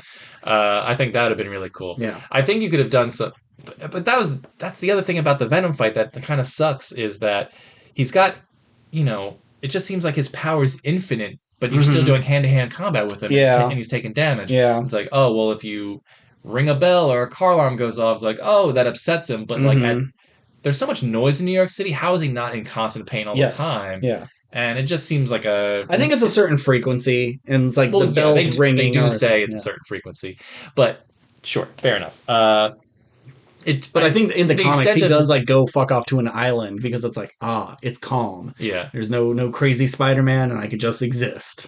Yeah, it just seems like his power isn't regulated enough for me. It just seems, we need to make it big world-ending stuff because it's going to be, the Prometheus goo or whatever's going to take over the world. But at the same time, it's a good thing he still doesn't like punches to the face. Yeah, yeah. So that the Venom stuff for me, I think story-wise worked up to a point, but from a boss standpoint, I didn't care for like the last final boss fight of this game. Yeah, it was everything before that I thought worked really, really well. Do you think the symbiote's done? Like, it's all trapped back in that little container and we're not going to do it again? Because it feels like we're working towards Green Goblin. Mm-hmm. Sure. It's like one of the last villains we have not done. And it makes sense. He's pissed off at Spider-Man. So I don't think you need the symbiote for that. No. And so I hope it is just, we did it. We got it out of our system. We're not doing Carnage or anything like that. Now let's focus back on something else. And I could be wrong, but they had it in the tube, but the tube broke, and that's how it got back on here in the first place. Once you beat Harry, the suit, the symbiote, the last bit of it just seems to kind of disintegrate. I think they scooped it back up, didn't they? I think it just disintegrates. Oh. But also when Mary Jane had the rock and she pulls it out, she puts it in her backpack, she makes kind of a motion like, oh, it's still kind of gooey, like maybe some of it got left behind in her backpack. I'm sure if they want to bring it back, they can. It's the easiest thing in the world to bring back. But I don't want it. Yeah. It's Green Goblin, it's I guess Dr. Octopus again, because I was a little disappointed because the teaser at the end of the first game was, look, Harry's in a tube and there's the symbiote. Oh, cool, we're gonna get Venom. This is Dr. Octopus is back, I guess, and he's on a mission. He's going to help. Yeah, so there's two versions of Green Goblin. There is the tech sciencey one, and then there's the Hulk version of him. The Hulk? Oh, the big demon one. He turned into an actual goblin creature. It's too much like the lizard. I don't need that. You better not have COVID. I don't have COVID. Yeah, so my only thought is like if you want to go big green, honestly they'll probably do both.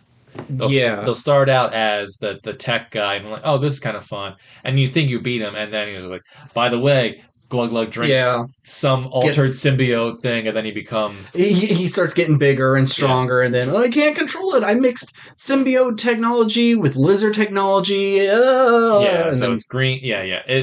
It's there. Yeah. So. That's my theory. My theory is they're going to do both. Okay. He's going to start out as, I can't beat Spider-Man with just my money and technology. He goes to an extreme length, goes full. Final. It'll be the Joker at the end of the first Goblin game. Oh God, yeah. The Titan Joker. Titan whatever. Joker. Yeah. Yeah. Well, okay. What does Dr. Octopus have to do with it? Is he just going to be another villain? He'll be the villain who gets reformed, and like he'll help Norman build the tech to fight Spider-Man. Okay. And then when Norman goes too far and becomes Super Goblin or whatever, Doc will realize the error of his ways, because at the time he did care for Peter and either die saving Peter or help Peter in the fight, and so you'll have Doc. You'll get to be Doc Ock in the third game or something, and then it'll be like, oh, you use your arms to hold back to kind of tying up Goblin's arm so Peter can jump in his face and just start punching away. And rapidly press circle or square. But famously in the comics, and I don't think that they would do it, but famously in the comics, the big hulking goblin kills Aunt May, kills Peter, and that's how Peter dies in the comics, and Miles takes over because, he's able to save Aunt May because this goblin's at the house, and he's like, "Look, Aunt May, I did it. I saved you." Because he couldn't save Uncle Ben, but he saved Aunt May. Peter dies. Everyone's very sad, and then Miles takes up the mantle. So I could see them kind of going that route, where, at the end of this game, Miles' whole thing is, "Don't worry, Peter. Like I got this." Yeah. And Peter and Mary Jane can just be themselves. Sure. Peter's now doing his nonprofit Heal the World thing. Mary Jane is now a real journalist because she doesn't have to work for J. Jonah Jameson, which I'm a little bummed that we get a scene with J. Jonah Jameson, but then he's just like the podcast for the rest of the... Yeah. I thought we were going to get a little bit more of him. Yeah. But yeah, I could...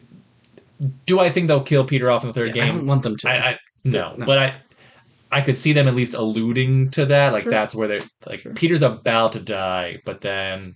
or maybe he gets injured, and then when Doc Ock is reformed, he builds Peter like back brace kind of stuff, so he can walk, but he can't be Spider-Man anymore. Maybe. Okay. So Peter's alive, but he's not Spider-Man. Okay. So it's just Miles, and then if they do Spider-Man 4, it'll just be Spider-Man 4 with just Miles, and then Peter's like an Oracle in the chair kind of guy.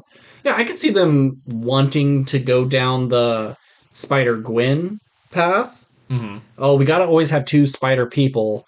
Peter Parker is out of the game. We got to have someone else for Miles to bounce off of. Let's do Spider-Gwen. I just don't want them to do any multiverse stuff. No. There is a multiverse thing in it. Like when you collect all the Spider bots, there is a connection to the Spider-Verse movie, but it's from something that got cut from the movie, so it doesn't even make sense. Oh, yeah. Interesting.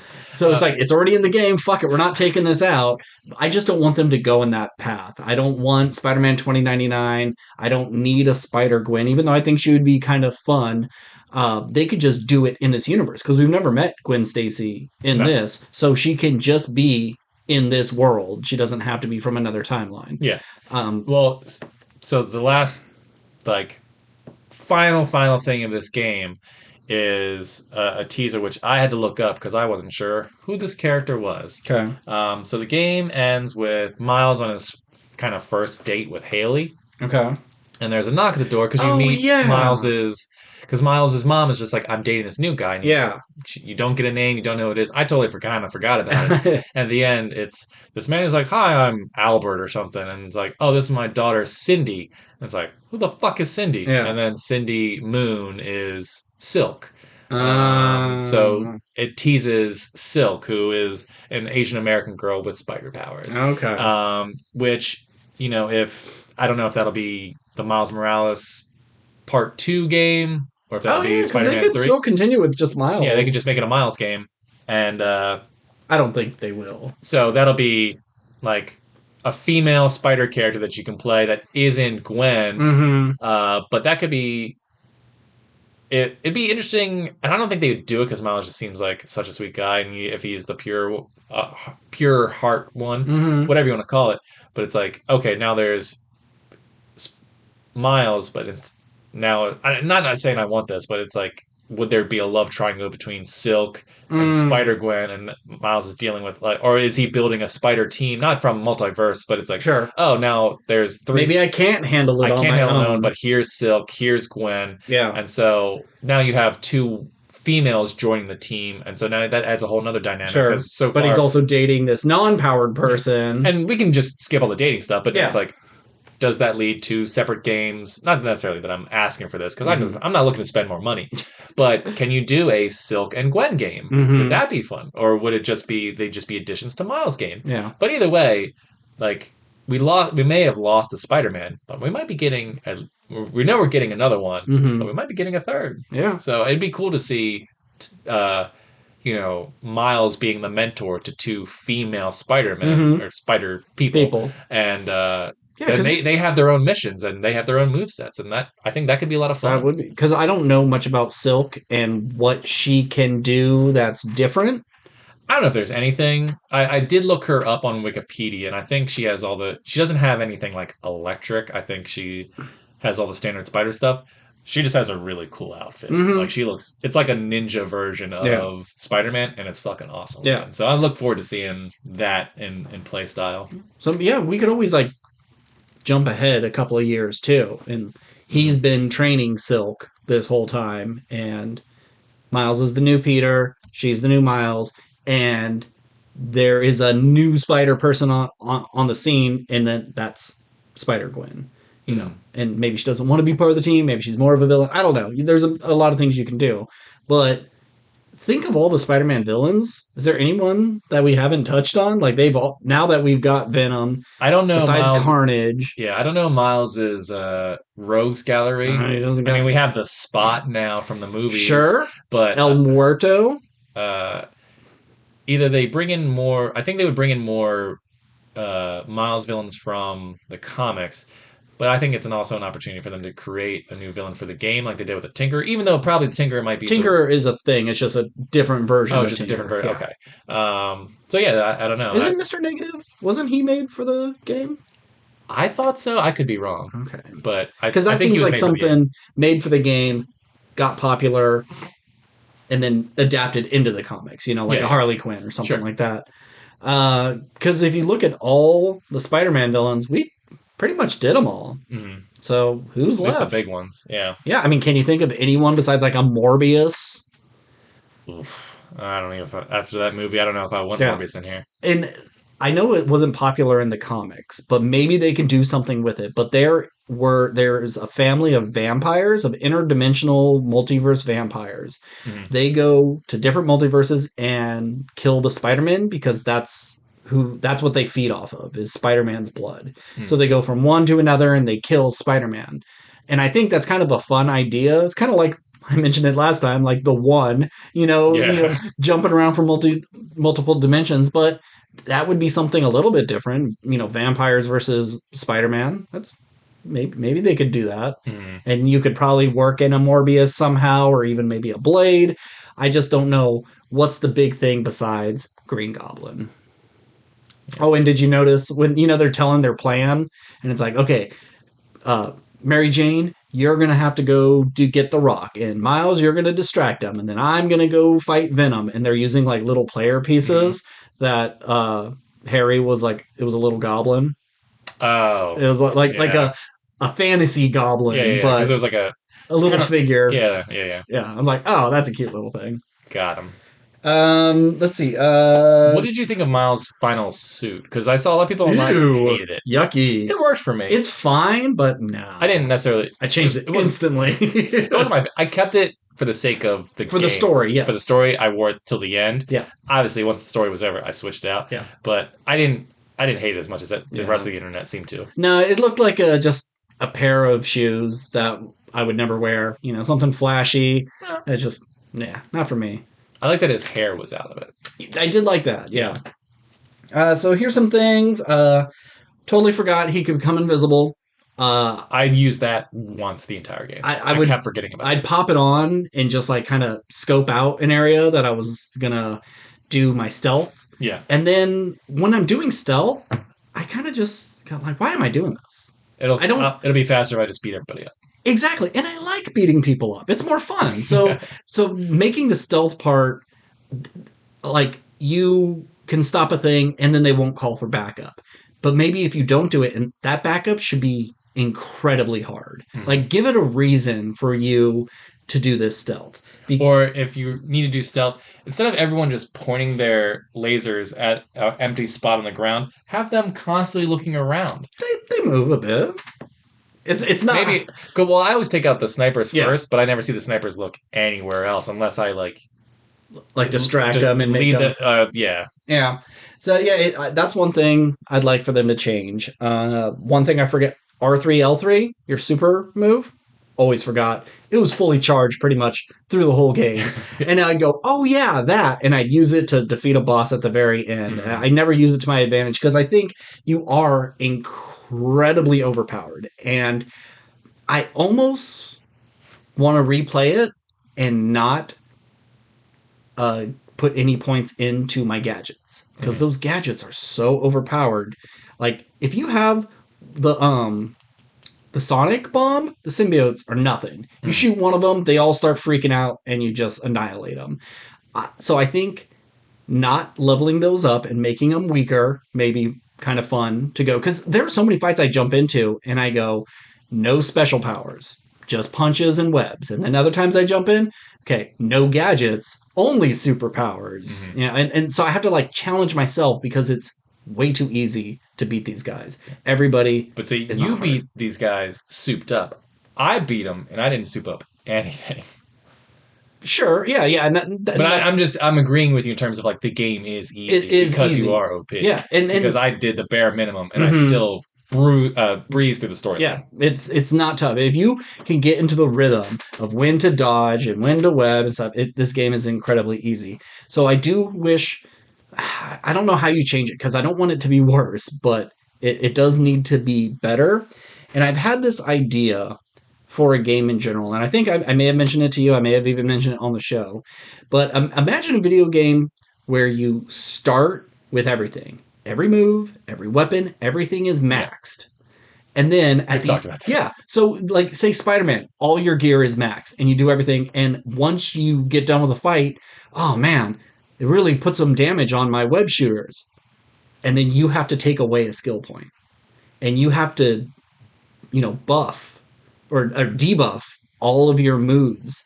And so eventually you don't have this move anymore. You have to pick this and you decide to sacrifice this one gadget and you can't use it anymore. And so you fight some of the biggest bad guys at the beginning, but they're a breeze because you have all this stuff. But once you have to rely on actual countering and dodging, they stay at the same level. You get weaker and it gets harder and harder as you go. Because they start easy, you get stronger and stronger and stronger, and then they never get any stronger. Yeah, some brutes show up, but they're not tough to fight either. And I know you are Spider-Man. You shouldn't have trouble fighting thugs. Yeah. But it just makes the game a little repetitive when you just keep getting stronger. Yeah. And this would have been a good game to kind of do that because let's say even if you kept all the strength or you built up strength up to the point where you get the symbiote, where the symbiote doesn't like to share power or whatever. It's just like, oh, well, hey, buddy, you don't need those spider legs anymore. And so it just kind of like slowly knocks some of your tech off or whatever. Like you keep the web shooters, or maybe eventually it's like, because it can shoot around, you don't need the web shooters. You don't need those web shooters anymore, baby. And then once it finally gets off of you, it's like, shit, now you get to fight the toughest boss in the game without anything. No special moves, no tech, it's just my skill. Just pure Peter Parker versus the bad guy. Yeah. And then it just like raises the stakes. So I think that could have been cool. Would have been frustrating from a gameplay standpoint. Probably. And because I wouldn't want the last thing I have to do to be. I mean, I guess that's most games. The last thing should be the hardest thing. Yeah. And that would help, but it's also like, well, I just spent this whole game building up this cool arsenal, and now I can't use on the last guy. Sure. That's why you can do the whole thing backwards, and I think it would be fun. Like, take the Star Wars Jedi Survivor or whatever. There's a lot of multiple paths you can go. But if you had to give up your double jump after this fight, well, now I can't go in that path. I have to find another way around. So you have to really consider, what do I want to give up? Do I want to give up my double jump, or do I want to give up my grenades? What if I fight that bad guy? But the double jump is really helpful getting life, and you have to make those choices of what you willing to sacrifice to go on. And then with multiple playthroughs, it's a lot more fun because you go, well, I did give up double jump last time. I'm keeping it, and I'm going to get rid of the zip line. Whatever. I just think it's a fun idea, and it just changes things from, it's always just level up, stronger.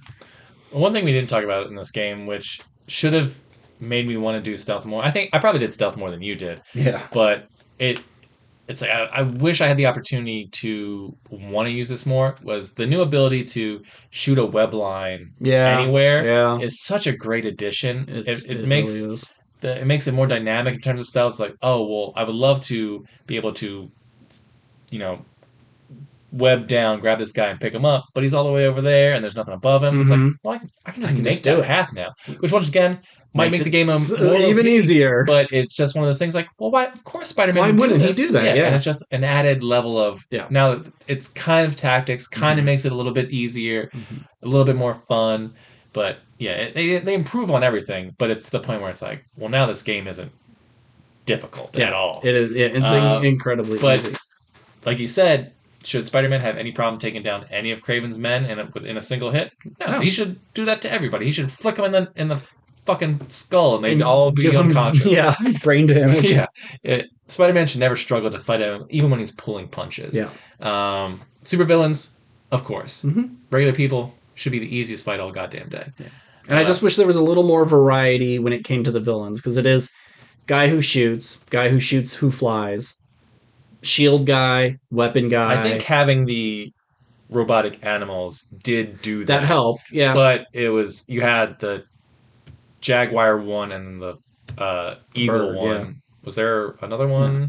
Like, there should have been a big hulking rhino robot at one point. Sure, or something. yeah. I mean, I guess you fight rhinos. Yeah. So no, all right, skip the rhino, but there should have been a big ass lion one or a bull, a gorilla, something. Yeah. What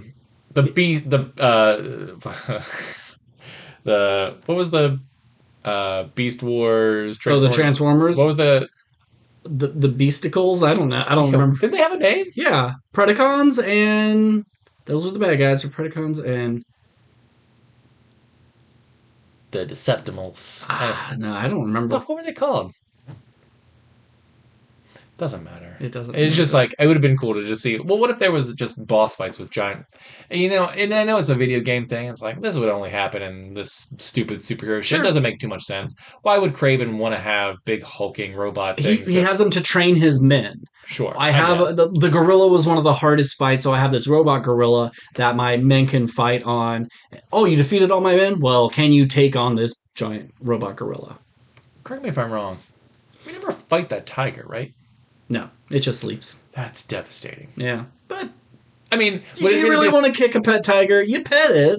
Yeah, well, no. I would have loved to have seen a part where you're fighting a bat and then the tiger jumps out at you, and so you counter real quick, and then you kind of like kick him into a web against the wall. and then or like, I don't know. You would think it would have added another dynamic, or you're fighting Kraven and then you're punching Kraven on top, and then the tiger comes and knocks you off, and it would have just added another layer. Yeah, and it little things like sometimes you have to open up a door, so you have to do your L and R joysticks and point them in certain directions.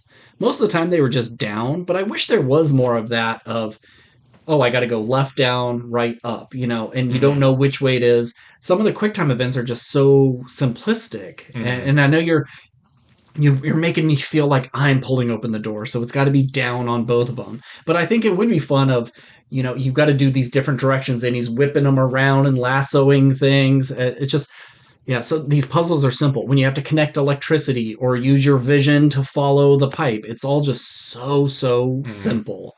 That's why I like the molecule stuff. You have to think a little more, where everything else is done.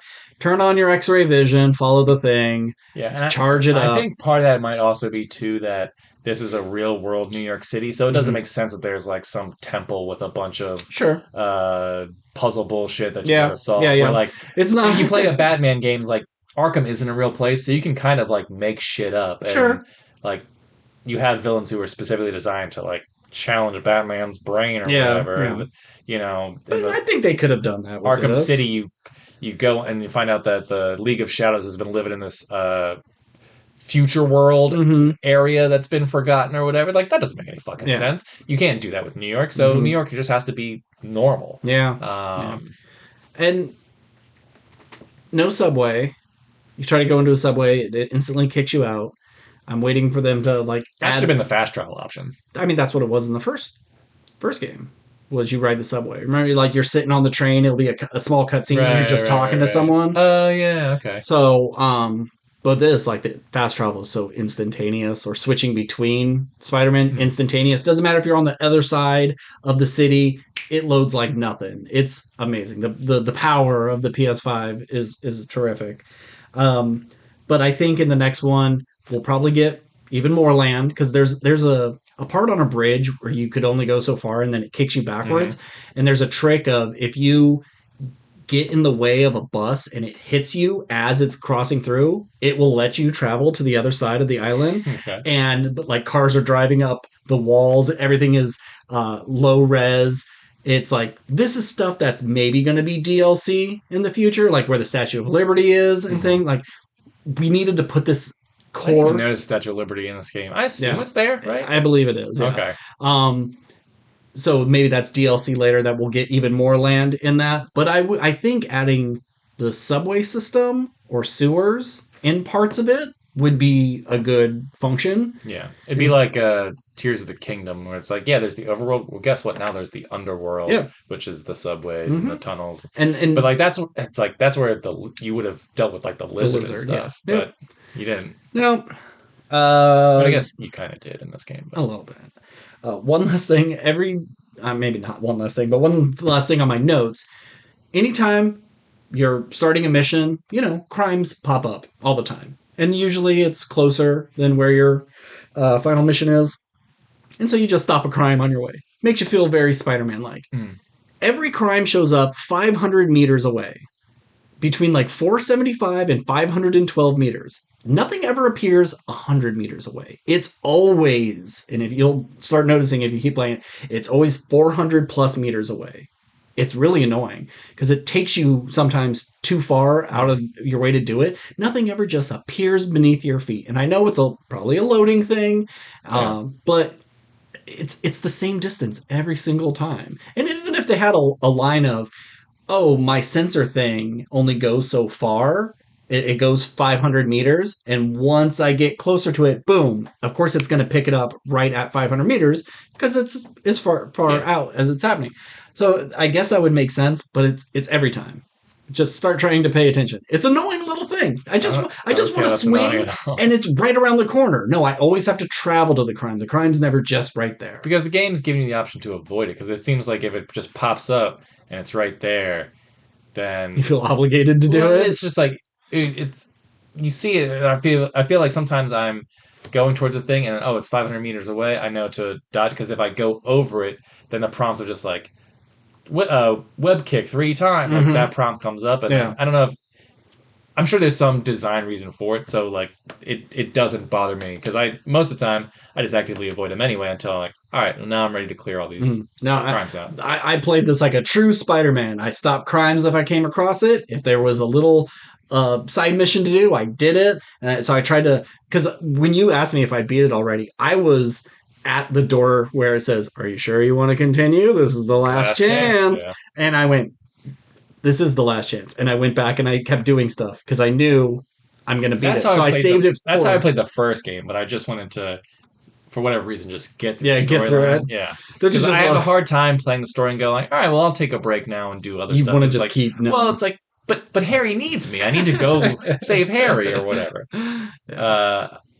And the game even tries to, because you'll do missions and be like, oh, all right, well... Let's see what the name... I've been neglecting New York for too long. I better help out for a little bit before I go do whatever important world-saving thing I gotta do. It's like, no. Go do that. There, yeah. That's way more important. Yeah, if the lady whose purse is getting stolen, she could walk her. I got symbiotes to deal with. Yeah, and if they did that where your main mission isn't even on it, it's like you're gonna have to go do some side missions. At least 2 side missions before we even let you go further in story. Yeah, and that's kind of thing where you're not strong enough to do this. You need to do side missions to upgrade your suits or whatever. Like. Sometimes that's kind of annoying. It's like when I got to do shit I don't want to do to continue the story. Sure. So I like that it doesn't do that, but that would be one of the reasons to do side missions if the game was forcing you to go that route. But I wouldn't want that. But anyway. This is going to sound kind of stupid. Is there nighttime? Yeah. Because I remember playing Miles Morales, you would get snow and things. You'd get weather differences. And then the first one, you had day, dusk, and nighttime. Yeah. And a lot of missions were dependent on certain times of day. So you'd start a mission and you'd see the sunset and then the cutscene would start. Well, and I can picture it in cutscenes, but I can't picture flying around nighttime in New York. Yeah, I think you're right. I think that they're the only time... Huh. Am I crazy? Yeah, I think the only time that you're ever really around at night is for mission-specific things. Because Kraven Zoo stuff is at night. Mm-hmm. Venom is at night. Yeah. Yeah, there's night stuff, but it's always during a mission. But if you're web swinging around the city, it's just during the daytime. Always day. Huh. Interesting. I liked that it was night and day and dusk and all that stuff. It But, added but you another. clearly didn't notice enough to care, so. But I was also web deep in the storyline. And maybe that it is like a hardware thing or software thing where they're like, Look, you guys want to teleport instantly? Shut the fuck you're up. not getting nighttime, You're not okay? getting nighttime, yeah. But it's just one of those things that made the city feel so alive in the first game. It did. So. You got anything else for this? No, I think we kind of. Yeah, this is going to be a long one. Yeah. So, ooh, lucky me. I love editing 2 hours and 40 minutes worth of us talking. Well, this might be a controversial opinion. I think this podcast should be 6 hours long, Ben. We've broken up an HBO web series. It needs to be a mini-series, you know? Really. The first hour of this show will be how we fell in love. And that's how it would be about. And then, of course, you're tampering with my insulin, you dick. Yeah, do you feel... that's one question I want to ask you. Did you feel seen having a main character in a movie have the same I issue felt as you? so bad because you're living in a terrible time. I don't even know if toilet paper has been invented yet. So there's outhouses still, So I can only imagine when you don't have insulin, you feel awful and you can't stop going to the bathroom. Everything's trying to run right through you because your body can't break it down. It feels really gross. And to know insulin was this rare thing that they said like only 5 people in the world has this. Yeah. And how lucky she was, but then she's getting fucking poisoned at the same time. But yes, I did feel seen. There's not enough diabetics in the world.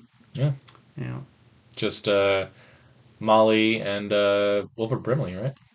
Yep. And Jeremy Renner and Hansel and Gretel Witch Hunter. He ate too much candy as a kid, and he had to get the special shot. They never said diabetic, I but forgot that. Yeah. but that was a thing.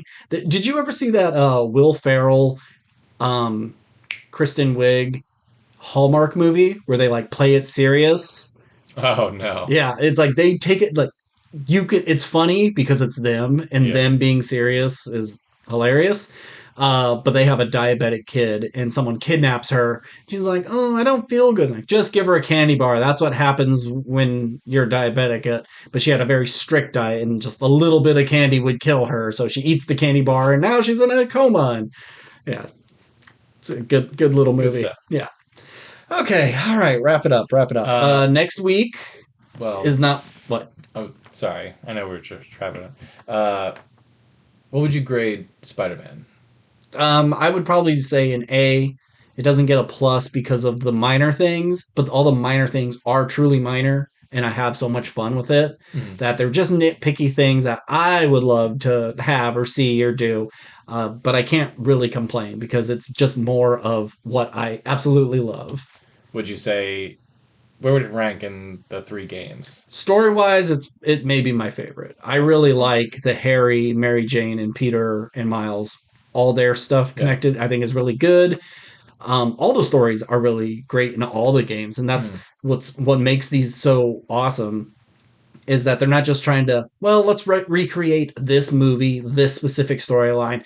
They take the core of these characters and events, shuffle them around, and rework it so it's a little fresh. But I would say it's my favorite one, probably because of flying.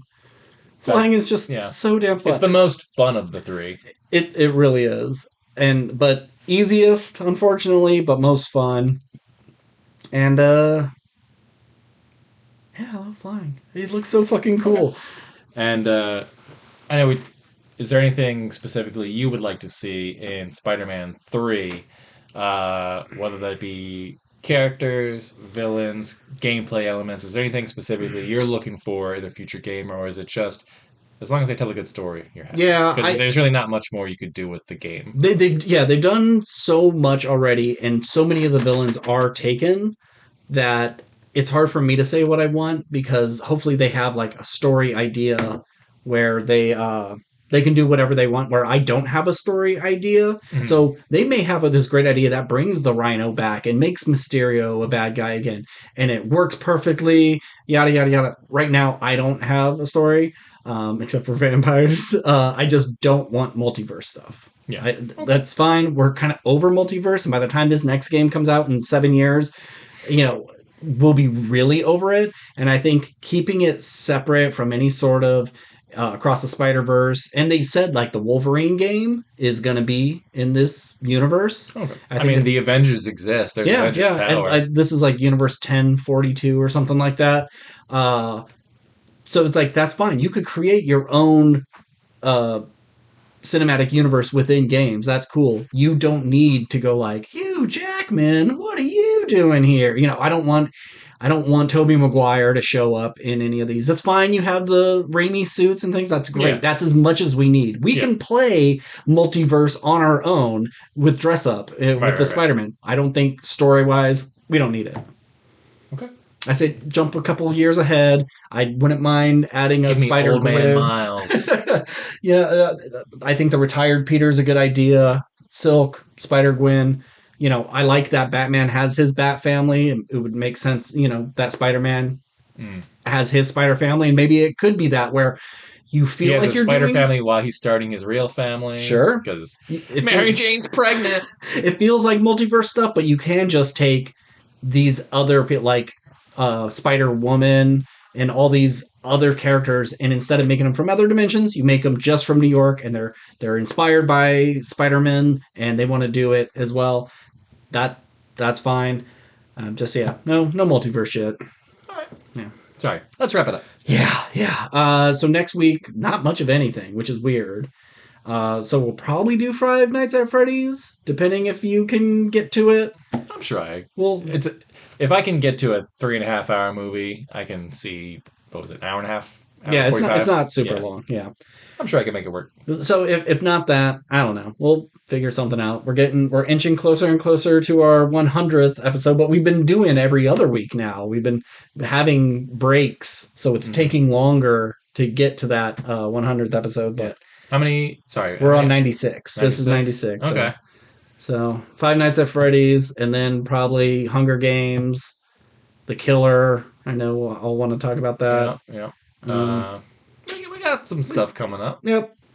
Well, if you want to get in contact with us and we'll read one of your letters and you can have your podcast get plugged on this, you could reach us at WRPLpodcast@gmail.com. We're also on Twitter, Instagram, and TikTok. I've been really bad about it. I've been editing episodes, posting them, and been like, I don't want to do fucking social media shit. Yeah. It just takes time, and I don't have it in me. So... Like that and smash the subscribe button. Yeah, and then listen to the Weekly Planet and have them read my letter. My computer is going to die, so we got to wrap this up. So, like I said, hit us up on the socials if you want to get in contact with us. As always, I'm Ben, And I'm Steve. and keep consuming.